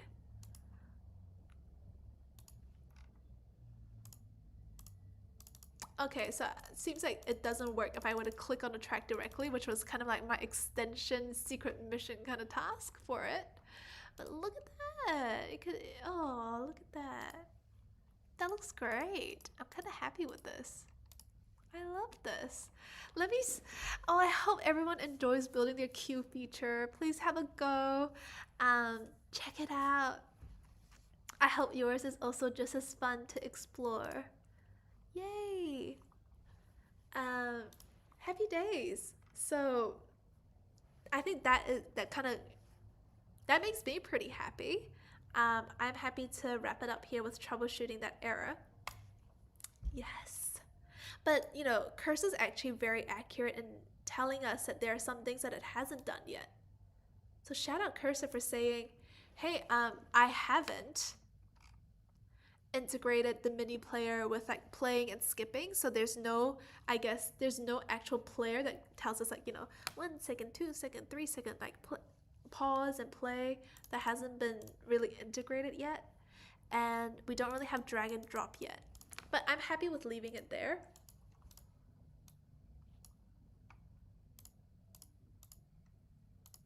This is so cool. And if we wanted to keep on going, this is probably where I would take, you know, screenshots of this and put that into cursor to say, hey, can you please make sure that our theme switcher isn't overlapping with the queue? You know, because this is pretty funky. Look, I'm clicking close queue, but this doesn't seem to go back to its previous state. So there are definitely a few things that makes this kind of quirky, but we love it, you know. Why is this add to queue in between the title and the artist name? Oh, that's so funky. So there are lots of things that we could do with cursor. Definitely have a go and explore and have fun, yeah? Okay, so success. By providing clear instructions, iterating with feedback, you can guide cursor to build the feature exactly as you envisioned it. Once the feature is working and it looks good, you're all set. Yeah, you can always ask cursor for advice on how to prompt it better too, which is something I definitely use. So if you can add tracks to the queue, you know, you can, nice. And if you can open the queued sidebar, yes we can. Perfect. Let's take a screenshot of the final working queue feature to wrap up the step. Okay, I'm just gonna probably open it like this, and let's add a few more songs to our queue. That looks amazing. This is so cool. Woohoo!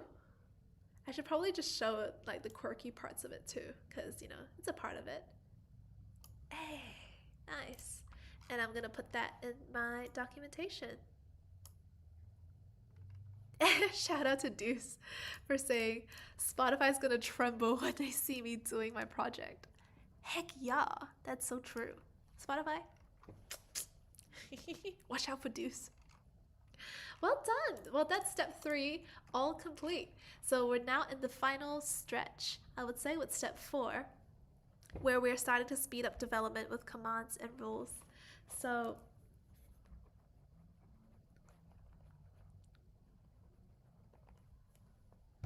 some development tasks like saving your work, checking your code for errors,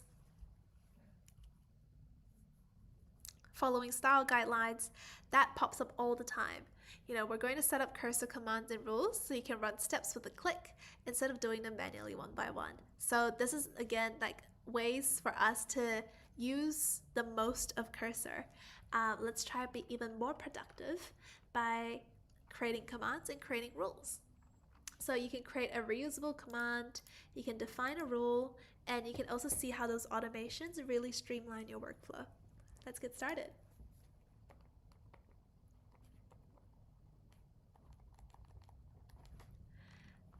So, oh, that's not the right filler for this question.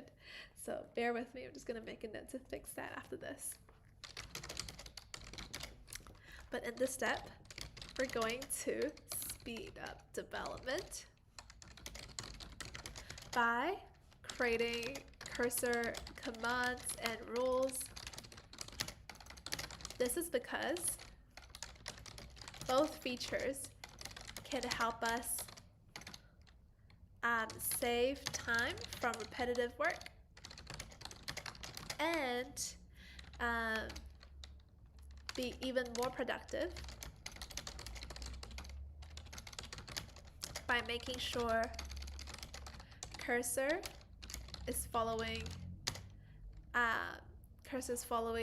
any rules we might have for development. You know, e.g., you must only use these tools. You must only use these versions of the packages, of our packages or our dependencies. And you're gonna see what rule we're gonna use for our web app.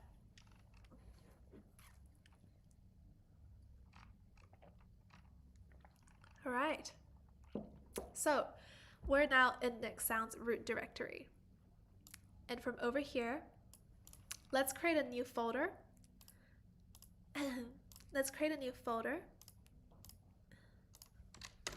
like this in the root of our repository folder. Oh, I'll zoom in so it's easier to see.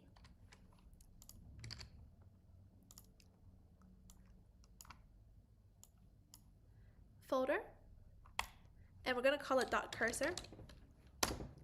Okay, and within this, which by the way, .cursor is like a special folder that holds all of your custom configurations in Cursor.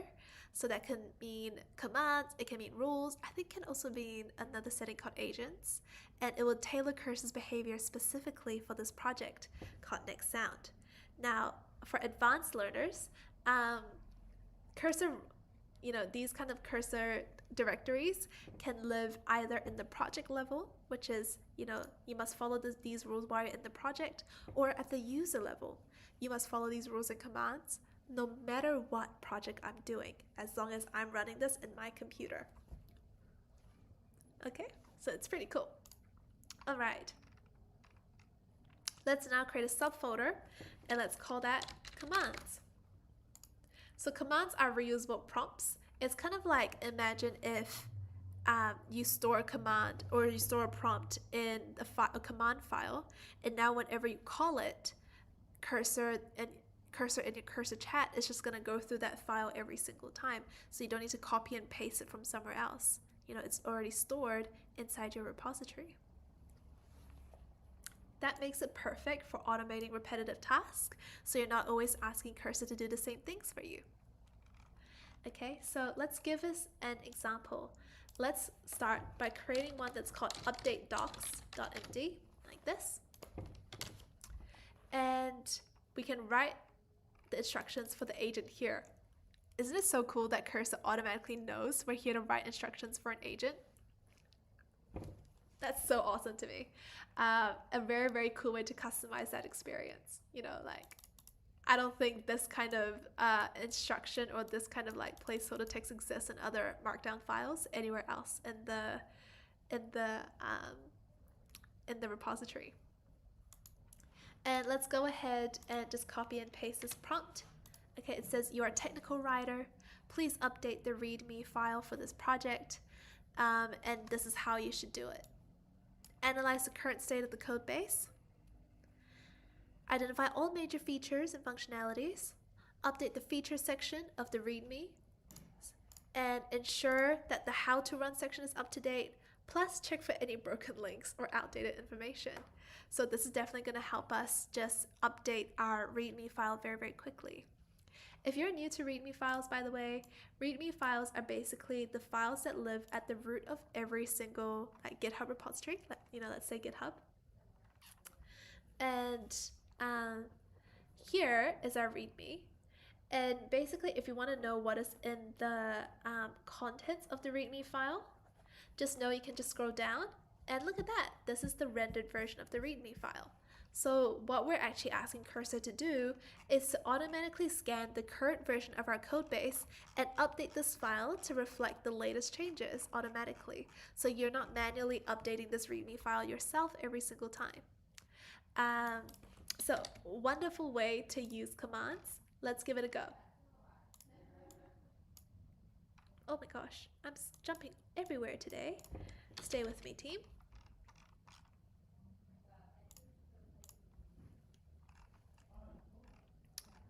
Okay, so we've saved this file now, and we are going to open a new chat in Cursor, and this time we're going to type / and you can already see it, update docs. So we're going to use this new command now, and let's just run update docs. Let's press enter. And it's going to go ahead and actually run this command. So by clicking /update docs, it's just going to go and create a to-do list, audit the README content, identify features, feature changes, update the README feature section and the how to run section, which is exactly what we tell it to do, in the Markdown file. So it's just going to follow these steps. And while we're waiting for Cursor to finish up, Gokul asks, this comes under vibe coding, right? How is that useful in real time? I mean, if company knows we are doing it on Cursor, why do they need us? Well, at the end of the day, Gokul, using Cursor definitely doesn't mean that people get replaced.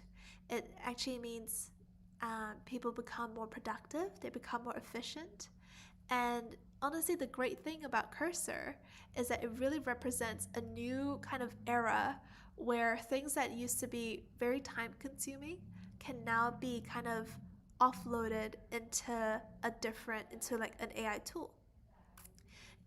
We are seeing things like being able to chat with your code base, so you're no longer taking like 2 days to understand a piece of like to understand an existing web app.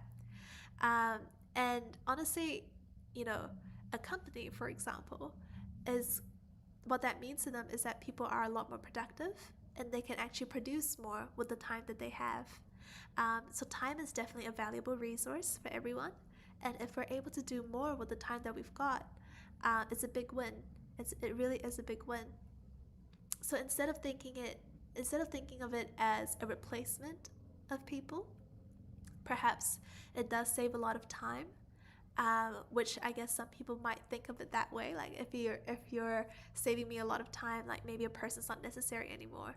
But really, what it does even more is that it empowers people like who are less able to understand code to do more, which I think is like an awesome way to look at it.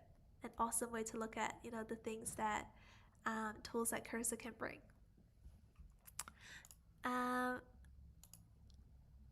Okay, so Dew says, by any chance, will there also be projects in AWS or Kubernetes these months? Ooh, we are diving into an AI-focused use. So less likely, to be honest. We are a lot more likely to actually go into different kinds of AI tools for development or maybe MCPs. So keep an eye out for that one. Okay, so it seems like our lovely Cursor has got an updated README for us. Let's go and check it out, shall we? How's our README doing? Whoa, it sure has changed. Look at this features section. It gives us an up-to-date review of the features. Look at that, the Q feature is now being mentioned. Excellent. And you can also see other changes here around advice on how you can start up the app. So good work. We didn't even need to run that prompt all over again. We just needed to run /update docs. And now, let's say you've been working with this app for like a month straight. Every single change you make, you don't need to paste that command. You don't need to update the README yourself. Just run /update docs and let Cursor do it for you. Okay, so let's take a screenshot of your command setup. So it should show your update docs file. And let us put that in our project documentation.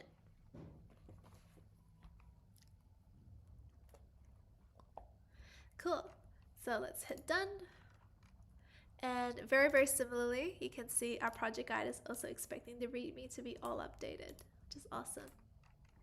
Okay, so what is the command in Cursor and what is it used for? Okay, Cursor commands are like scripts that we can write with natural language. To create a command, we created to create a command, simply create a .cursor folder, a .cursor/commands folder, and each markdown file within represents a new command. In this project, we created a command that automatically updates the README file for this project, helping us save tons of time, tons of documentation time. Excellent. Okay. Give an example of a repetitive task you automate with a custom command. Ooh, up to us. That's cool. Before before I forget, you can also scroll up for inspiration. So here are some real world use cases for commands. You could run /add tests to write unit tests for selected code, /refactor to clean up a complex function, /deploy prep to run a checklist before deploying, and here are some best practice tips. Okay, in our case, I quite like the idea of refactoring code. I think especially when we're vibe coding, if we were to ever, move away from an idea, it's always a great idea to not only just undo any recent changes, but to run a refactor in case there's some code that genuinely isn't needed anymore. So this definitely comes up a lot in vibe coding. So I'm gonna pick this one as a repetitive task that we could automate with a custom command. So commands are useful for repetitive tasks, like refactoring code. This is very common when vibe coding. Often you might find that a certain feature is no longer needed. So it'd be ideal if we could not only delete the feature, but also remove any unnecessary code that was associated with that feature or dependent on that feature.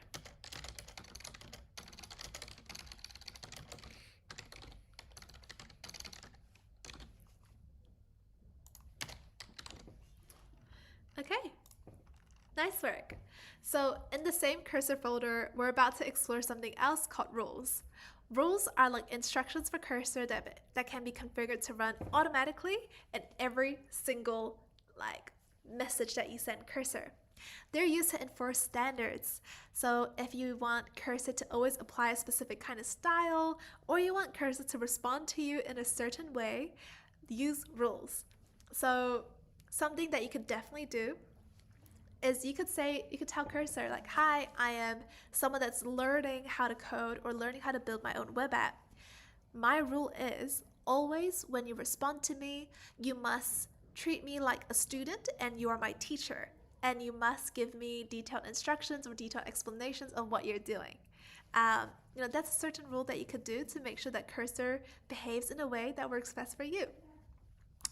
Now, in this case, we're going to be having a bit of fun by creating two different kinds of rules. Let's create the first rule first. It's going to be a quick and cheeky one. We're going to go into cursor, and you see how there's a commands subfolder. We want to be in the main folder actually. Just click on .cursor and make sure it's underlined for you.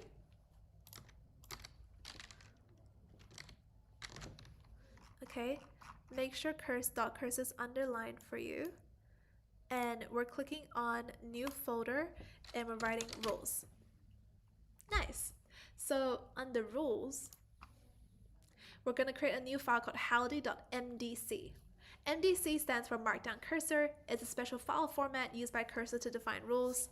The content's actually written in Markdown, but the extension basically tells Cursor to treat it as a special kind of file, because potentially this MDC file needs to be applied always in every single message that you run.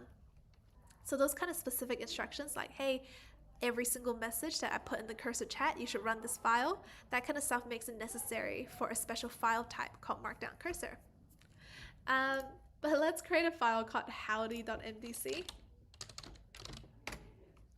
Okay? And howdy.mdc is just going to have a very, very simple rule. Start every response with howdy. Howdy, y'all. Oopsies. That's gives us too much. Just start every response with howdy. And do you see how it says always apply? Make sure always apply is checked, so it's applied to every single chat and command K session. All right. So we've got Howdy here, and let's use Howdy straight away. Let's create a new Ask Chat after we've saved the file by pressing Command S. Okay, open a new Ask Chat, and oops, and paste this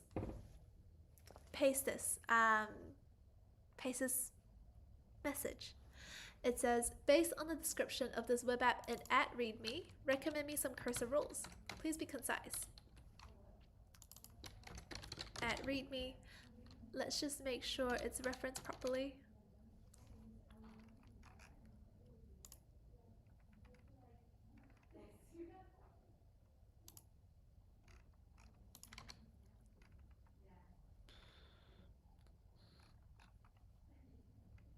Where's our readme file?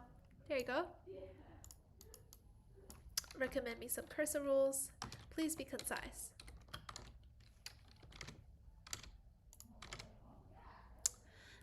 All right, and you know what? I'm gonna switch to ask mode. And typically when we're in ask mode, what that means for cursor is that it's gonna spend more time actually digging through files instead of recommending actions. So typically ask mode just gives you more detailed responses if you have a genuine question, whereas agent mode is just great when you have actions that you want it to carry out straight away. Whoa, suggested cursor rules. Project setup, so it can automatically run NP and run dev for us. That sounds cool. API and data. It can, what does it do? Oh, I see. Here's a rule on how you should write APIs related to this. Oh, I see. No, actually, it's telling us use these specific APIs, and this is how you should use the APIs that are referenced in this web app. Oh, that's cool. Here's a rule on state management, UI components, pages and routing. As you can see, the list for rules goes on and on and on. Really cool. Just gives you like a picture of just like the amount of the things that you might typically need to tell cursor to keep things consistent in your web app. But did you notice the response started with howdy? Look at that. Just like this, we were able to tell cursor how it should respond to us, and it implemented this straight away. It said howdy at the start of its response. Very cool. Okay. So now that we know that you can use rules to control how cursor responds to us, let's level up by creating a new rule called colors.mdc, and that's going to enforce a design system. So I'm going to go in and create a new rule here. Whoa. And it's just going to say design.mdc. Like this. And copy the following content into colors.mdc. Oh, did I say design.mdc? I meant colors, sorry. So we're going to create a new rule called colors.mdc, and it's going to tell us exactly how it should change the app based on this new color system. So I'm going to again save my changes by pressing Command S on my keyboard, and let us explore what's the next step. Okay, take a screenshot of the file and make sure it shows that setting. Ooh, okay, let's take a screenshot. Let's go for it. Should I do it like this? Okay, and let's add that to our documentation. Nice. So we're gonna prompt cursor to refresh the colors in our web app by following colors.mdc. So as you might imagine, because it says always apply, technically we don't even need to tell cursor that it needs to follow this color system. We don't even need to go at colors.mdc. We can just tell it to say to plan a brand color refresh, and it should automatically try to follow this new color scheme. So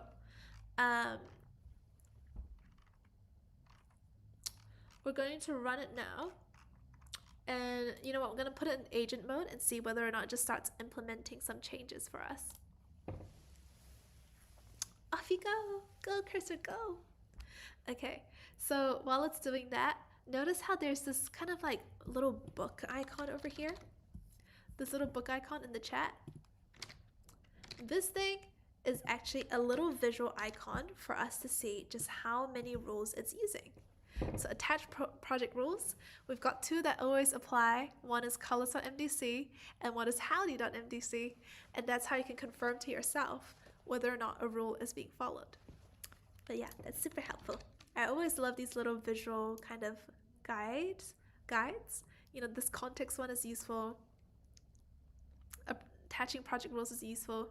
And there's also add to context. So you can always say, hey, I want to add to cursor's context when it responds to me. Like I wanted to really understand like this specific document. And once you add it to your context, it's definitely gonna like give it extra attention before it gives you a response, which is awesome. Oh, nice. So it's given us a plan, and we can go ahead and just say, yes, implement the new tokens now. Please implement the most obvious change that I can see instantly without needing to refactor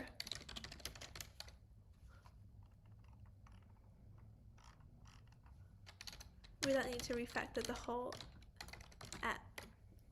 So I've just asked Cursor very specifically to just implement a very, very obvious change so that we can visually confirm that it's following a new color scheme. So off it goes. Let's see, I'll start by making a minimal high impact visual change. It's going to add brand color tokens to one of our source files and apply them to main parts of our website, which are, you know, the HTML and the body. So this means the background and the text should update in both light and dark themes. Shall we see if that works? Oh, look, it even says howdy. I updated the global background text color to the new brand theme, so you'll see it immediately across the app. Is that true? I don't think so, actually. I don't think I see it yet. Do you see it? Not quite. But it did tell us that it's made some changes. NextSound brand tokens, this is true. These are the exact colors of the NextSound brand. And if I were to open colors.mdc over here, you can see it has, it's referencing exact color names. So paper, here, leather, here, white, black, you know, sand, plum. These are all real colors that belong in the colors.mdc file.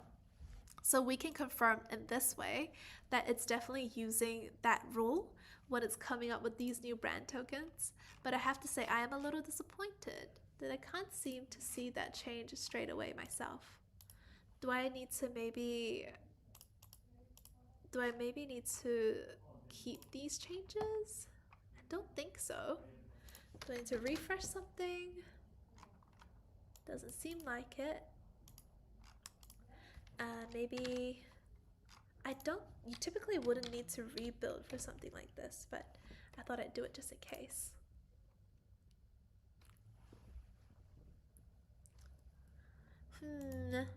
Yeah, it looks like these changes aren't showing.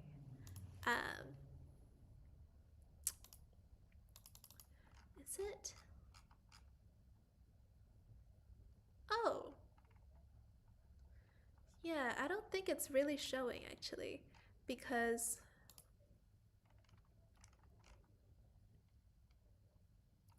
we've got, okay, if I were to just look at the code, we've got the brand tokens loaded in, which is great, but we can kind of see that these tokens don't seem to be getting used. What about this token?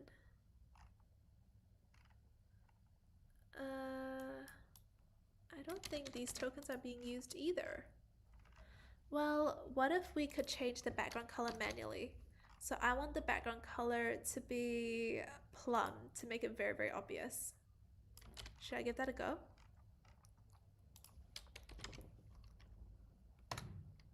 Ooh, did you see that? Cursor automatically told me how to use it properly because this wasn't right, I think.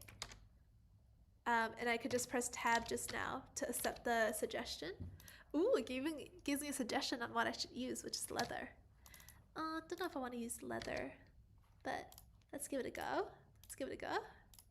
Let's see if that worked. I'm just having fun now, as you can probably tell. I might be going a little off track. Shh. Are we using leather? Yeah, we are. Yeah. This is nice. Okay, let's see. Let's look for a more dramatic change. Shall we try change it to like a really bright color, like plum? As you can see, plum is like a purple color. Do you think that's gonna change? Okay, I'm gonna press save and see what happens here.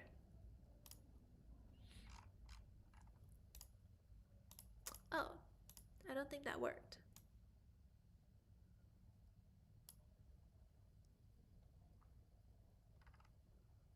Oh, it should be next to plum.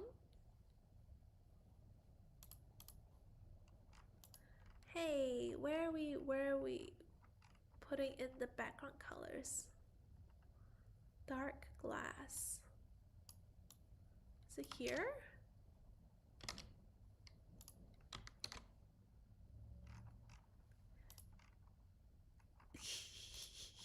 Hey, where are we putting?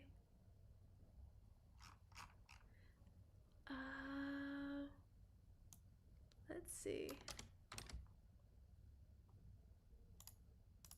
Oh, I think it's because I'm putting in the variables in a strange way.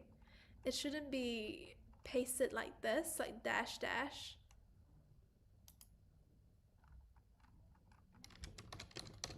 Maybe it should be used using the variable.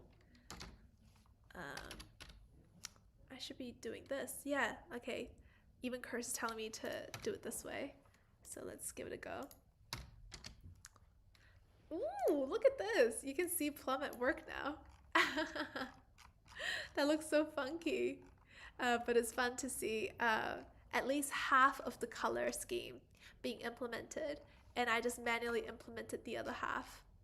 As you can probably tell, clearly there is a bit of code here that isn't fully representing, or like these variable names are a little misleading.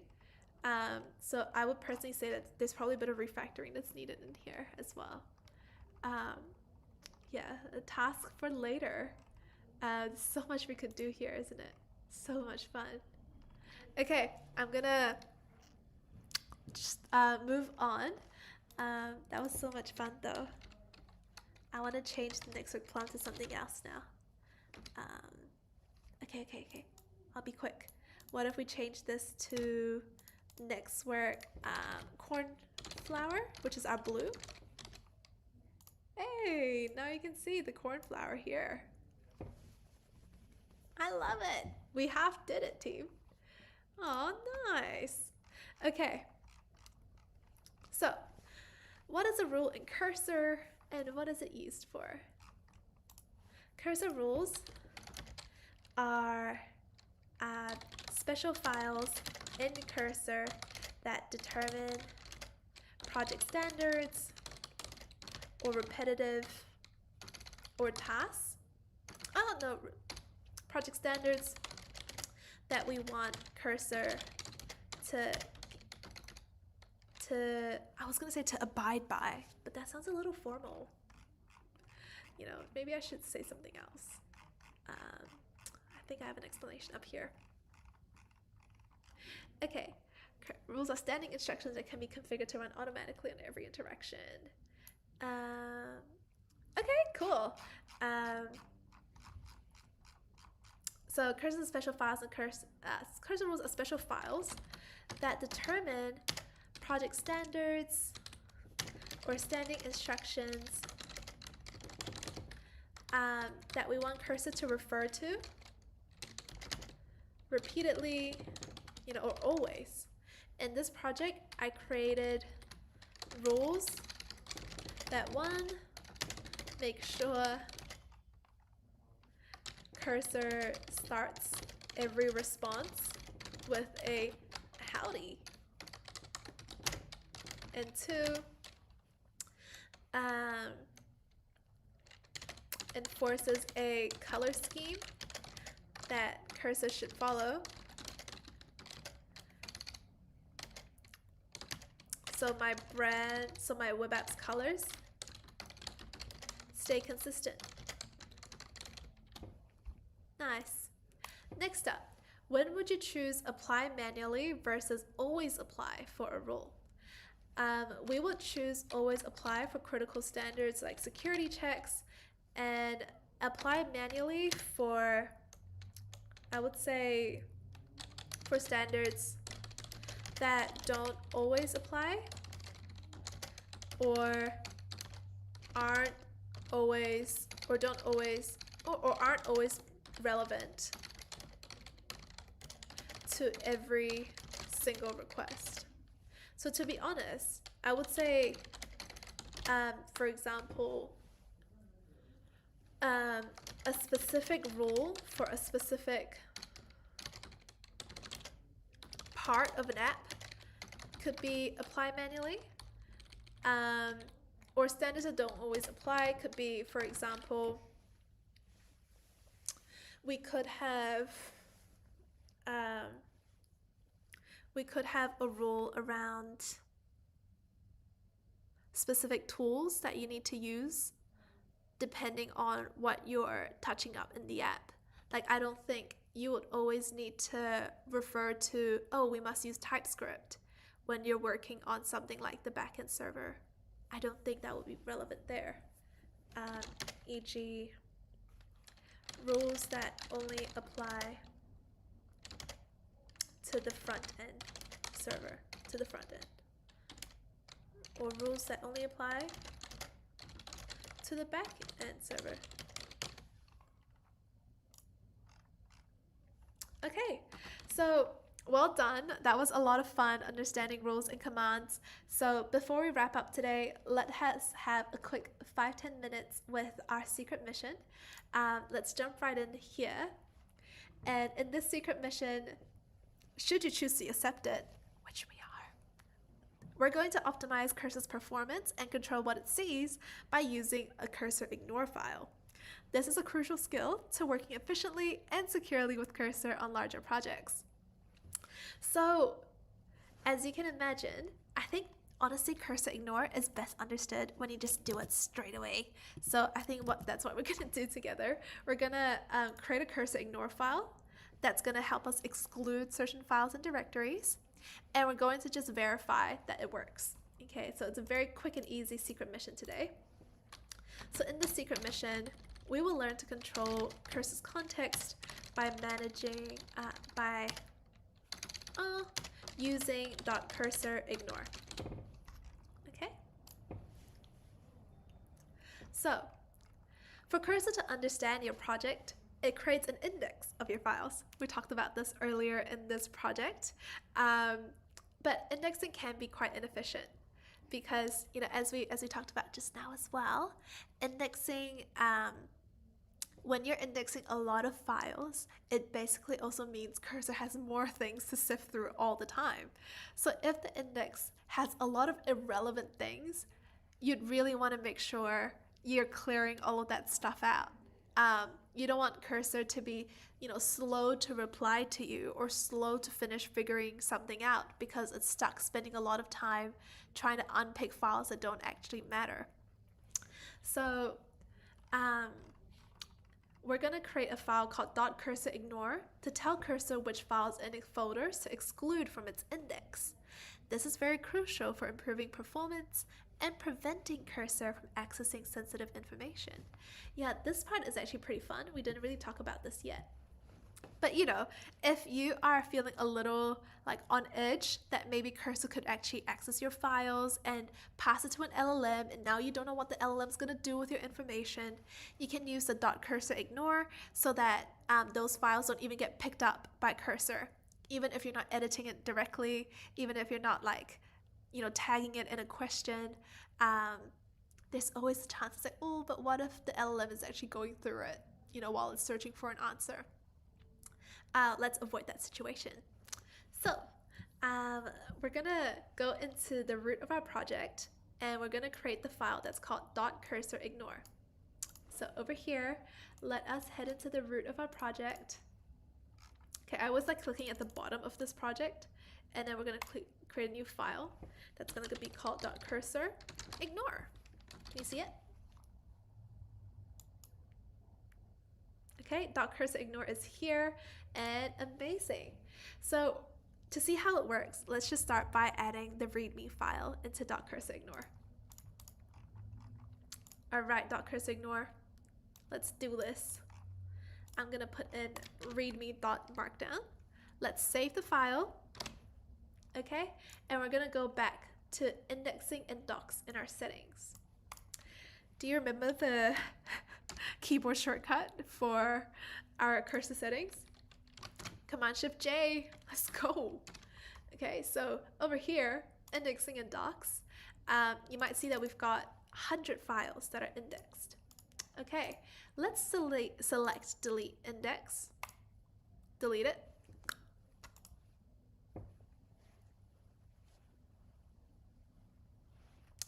And let us click on compute index again to sync so that it's syncing with our repository. You'll see that the total file count has decreased. Oh, no, it hasn't. Our file size is still, the number of files is still the same. Oh, that's funny. Hey, that's funny. It should have gone down, unless it already wasn't even indexing README. I did have that suspicion because can I tag README? Oh, I can't here. Huh.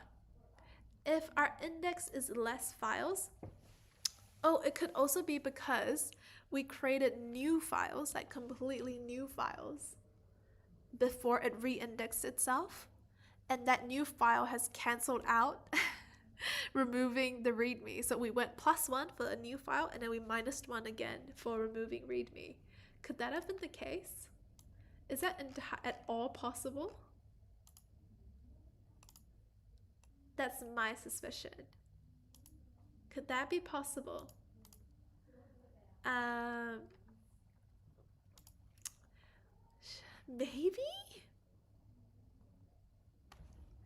Maybe.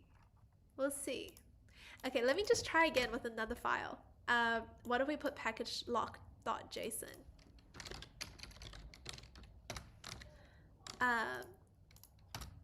And what else? What if we put,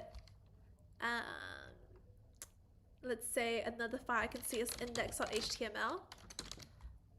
In our .cursorignore, let's try delete the index. Or you can try clicking sync. Maybe that's gonna work.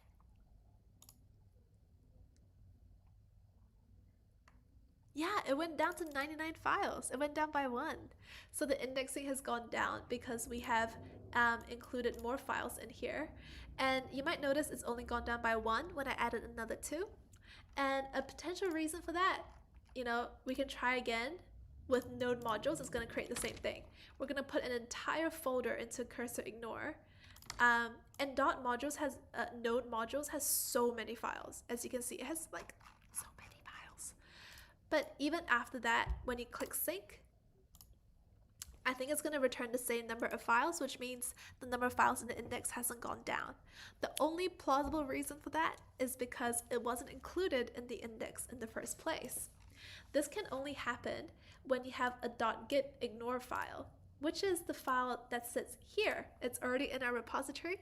It was already there when we pulled the web app. So gitignore is a file that basically tells the Git version control system what kind of files or folders to push to avoid, basically, to ignore when we're pushing it. It's typically used for files that are generated during the build process, node modules being one. We generated that when we were downloading all of our dependencies. And basically, git ignore makes sure that any sensitive information, like environment files with API keys, aren't being pushed to a public repository.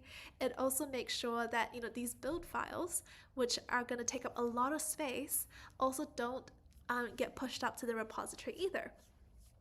So cursor ignore basically automatically ignores any files that's in the git ignore. So if anything's ignored by git, it's going to be ignored by cursor too.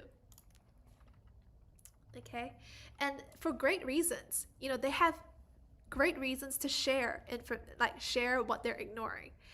If you're ignoring something because of sensitive reasons and because it's going to take up a lot of space, those are some great reasons for cursor to ignore them too, so that cursor's not passing any sensitive information to an LLM, and cursor's not also getting jammed up by very, very big files or a lot of files.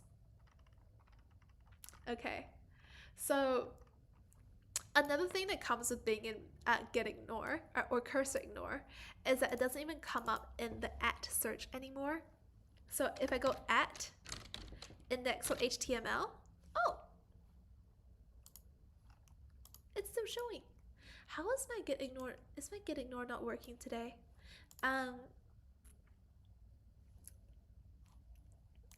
Dew says, oh, I know, right? How is it working? But typically, oh, actually, you can at and reference it, but I don't think you can see it properly. But there is actually a bit of red text here, and it says blocked by cursor ignore. That's so funny. So I'm trying to click on index.html right now, and when you click into it, it's not coming up. So this is a great way to safeguard yourself, stop yourself from accidentally passing really important sensitive information to cursor. So that's a bit of a rundown on cursor ignore. Now, another thing to know is that there's also something called cursor indexing ignore. So it's getting a little spicy now. But this is a great in-between solution. If you really want to have cursor automatically ignore a file from the index, so it's not automatically trying to search through that file all the time, but you want to be able to reference it in an at, if required. If required, you would like to be able to reference it and actually still have it specifically tagged in a chat message. So if you want to do that, cursor indexing ignore is your solution. Okay, so we are going to create a new file. Sorry team, I'm a little bit all over the place right now. But we're going to create a new file called cursor indexing ignore. Okay, and I'm going to first actually remove index.html. I'm going to remove everything in cursor ignore. Just remove everything in cursor ignore. So if I sync again, I should have 100 files back. Oh, I have 101 files, which means my README was getting ignored alongside index.html. Okay, so I'm going to create a new file that's called .cursor indexing ignore. Okay, and I'm going to paste, I'm going to put down my README again, readme.md. I'm also going to put in the index.html file again. Okay, so again, team, this is the plan. Technically, by putting it in cursor indexing ignore, it should no longer show up in my index, but it should still be able to be tagged here if I really want to reference it. So let's go ahead and go into cursor settings and sync one more time. Syncing. Okay, we're down to 100 files only. Okay, so we've definitely gone down one file because of these two that I've put into cursor settings. I wonder why it's not 99. But But what this means for us is at least one of these files are now being not indexed, but you can still call them in the chat. So I'm gonna try again with index.html, and this time you can see there's no longer that red error message that says blocked by cursor ignore. So now I can actually still reference index.html and any questions that I have. Cool. So by having things like cursor ignore and cursor indexing ignore, you're able to have all of the files that you want in your repository to make it work, while at the same time managing the amount of access LLMs and cursor and Git might be able to see. Here's a quick guide on what to put in each ignore file. So git ignore basically means files you don't want in version control. Cursor ignore are for files you want to completely hide from cursor. It's like cursor doesn't even know it exists.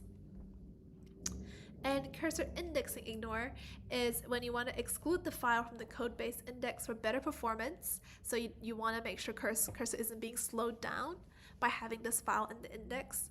But if you ever just need that file, you can still at least reference it in a chat.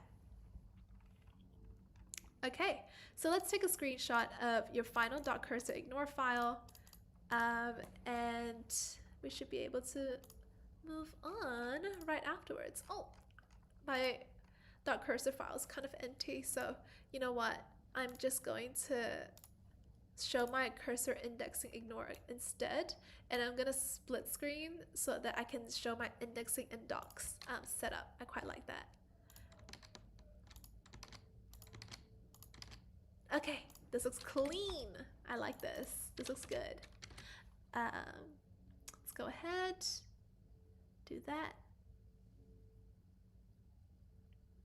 Okay, and I'm gonna put that in here so it shows my documentation, and I'm gonna here write .cursorignore hides files completely from cursor. It wouldn't even know these files exist. While .cursor indexing ignore only removes the file from cursor's index, but make sure the files are still accessible if needed, i.e. referenced in the chat. How does managing cursor's context improve both performance and security? Well, managing context improves performance by making sure that cursor isn't indexing unnecessary files or really large files. Indexing and referencing index files takes time and processing power. If we are indexing all our files,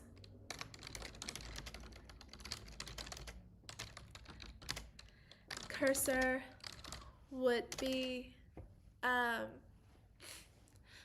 would say cursor would be slower and more expensive to use. Context management also improves security by preventing any sensitive files or any files containing sensitive information.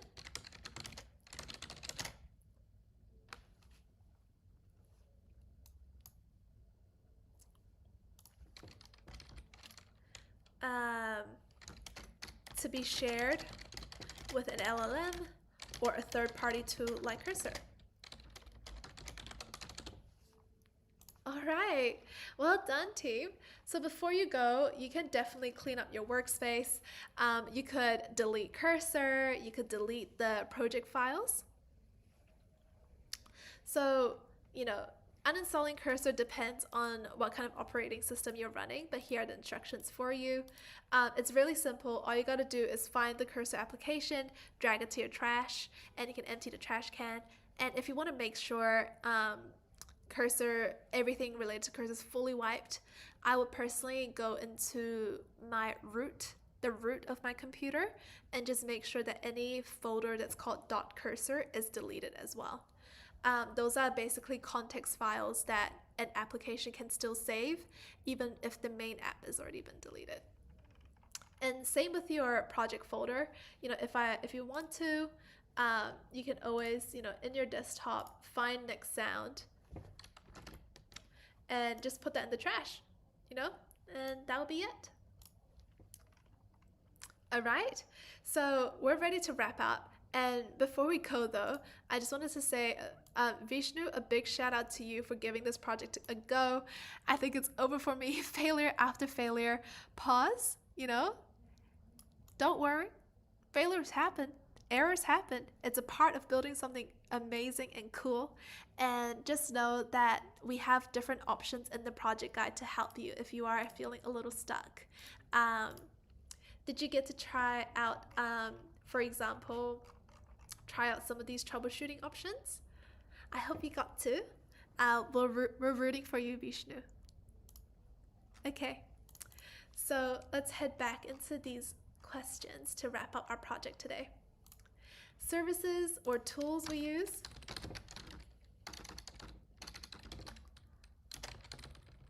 They were Cursor and GitHub.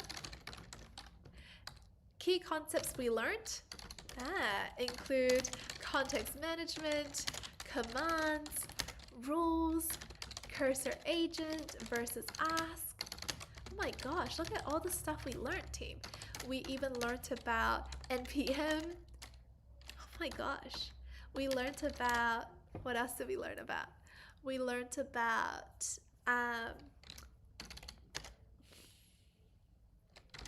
how to build a new feature.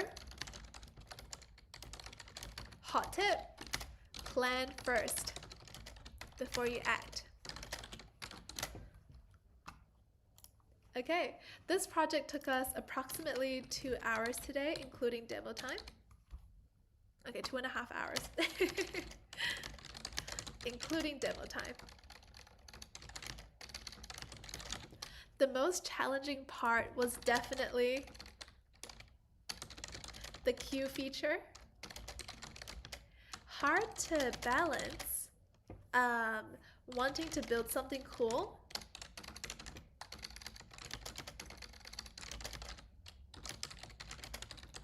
and making sure Cursor has everything it needs to make it happen.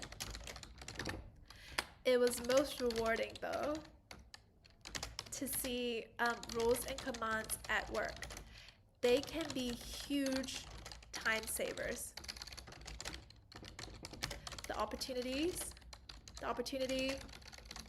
to save, to automate repetitive work.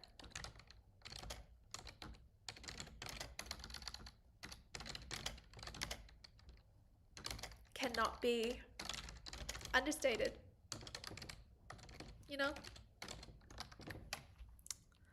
Lastly, why did you do this project today and did it meet your goals? So we did this project today because we wanted to build something cool using the latest tools. Shout out Cursor. This project met our goals by getting us hands-on with features like cursor commands, agents, rules, as well as creating something. While creating something. Beautiful.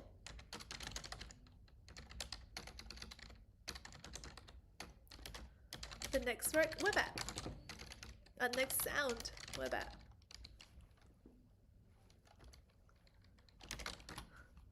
Happy days. All done, everyone.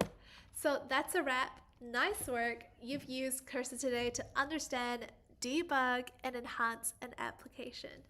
I think there's so much opportunity for our NextSound web app. There's lots more to come. You've learned how to set up Cursor. You've learned how to clone NextSound from GitHub. You've learned how to use the chat to understand a new and unfamiliar code base. You've learned how to implement brand new features from scratch with an agent, including fetching data from the web. That's impressive. You've also automated your development workflow with custom commands and rules to enforce standards. And for our secret mission today, we manage Cursor's context too, using a file called .cursorignore. So let's click mission accomplished together. It's so satisfying. And let's go ahead and download our documentation. So with every single NextSound project you complete, all of these responses to the questions and all the screenshots you take all come together in a beautiful document, or I would say a PDF or a document or markdown file, however you want to export it. There are different themes, so you can customize it. I love the dark theme, so I'm going to do that today. And you can save it into your NextSound portfolio, or you can save it as a PDF. So I'm going to pick the PDF option first. And you know what, you can even click into LinkedIn and have a LinkedIn post ready for you. So it's amazing how much faster development is when AI is integrated directly into your workflow. Here's what I did, my biggest takeaway. Don't forget that when it says at NextSound, make sure this becomes a proper tag. Oh my gosh, we want to see your work. We want to see, we want to show support in the comments. So make sure it turns into a bolded at NextSound tag, okay? And once your PDF is downloaded, you can just click this X button to close this little preview. And you can click more and click add a document, so you can upload the document that you've just, your PDF. And for the descriptive title, let's just say, build a mini Spotify with Cursor. Okay, and wonderful. Here is your amazing documentation. Oh, it looks so good. I think it looks amazing. And it really goes through our app in detail and all of the things that we've created. And I have to say the dark mode kind of complements our Cursor dark mode too. So that's a pretty nice theme that you could pick for your documentation. Well done, everyone. So that is a wrap for today's project. I'm actually just gonna quickly save my portfolio, my documentation in my portfolio too, because it's just banging. I'm gonna save it in light mode this time. And Gangada says, I missed this live. I know. Don't worry, Gangada. There's so many more coming soon. And this one is definitely recorded, so you can always watch the replay. Shima, nice to meet you. Shima's asked, when will other AI Workspace projects come out? So we're definitely going to be releasing more over the next month. There's going to be one on Cloud Code. We're planning one on setting up MCPs. It's going to be lots of fun. Deuce says, wow, nice. Thank you, Deuce. You can create that documentation too. All you got to do is complete that project. And hopefully when you post it on LinkedIn, tag us so we can support you in the comments too. Karishma says, I'm going to complete this project very soon. I read this guide, only step left to do is start building. Yeah, it is, Karishma. I bet you're going to make this web app on fire. Knowing that you like... knowing that you like Taylor Swift as well, you can even turn every single music tile into like a Taylor Swift album, and it's gonna be like a Taylor Swift themed NextSound. I have a feeling that's gonna look amazing. Deuce says, I like the project, a very funny live. Hey, that's cool to hear. Greetings from Chile. Oh, amazing, Deuce. Thank you so much. And sending all the love and greetings back to you. I hope everyone here has a lovely rest of the day. And thank you so much for your time tuning in, building something. And good on you for getting hands-on with creating your own Spotify web app and Cursor. See you in the next project. And if you ever get stuck, don't forget you can either ask the Ask over here, or we can see you in the Nexa community. All right, have a great rest of your day. Have a great rest of your day, everyone. Bye.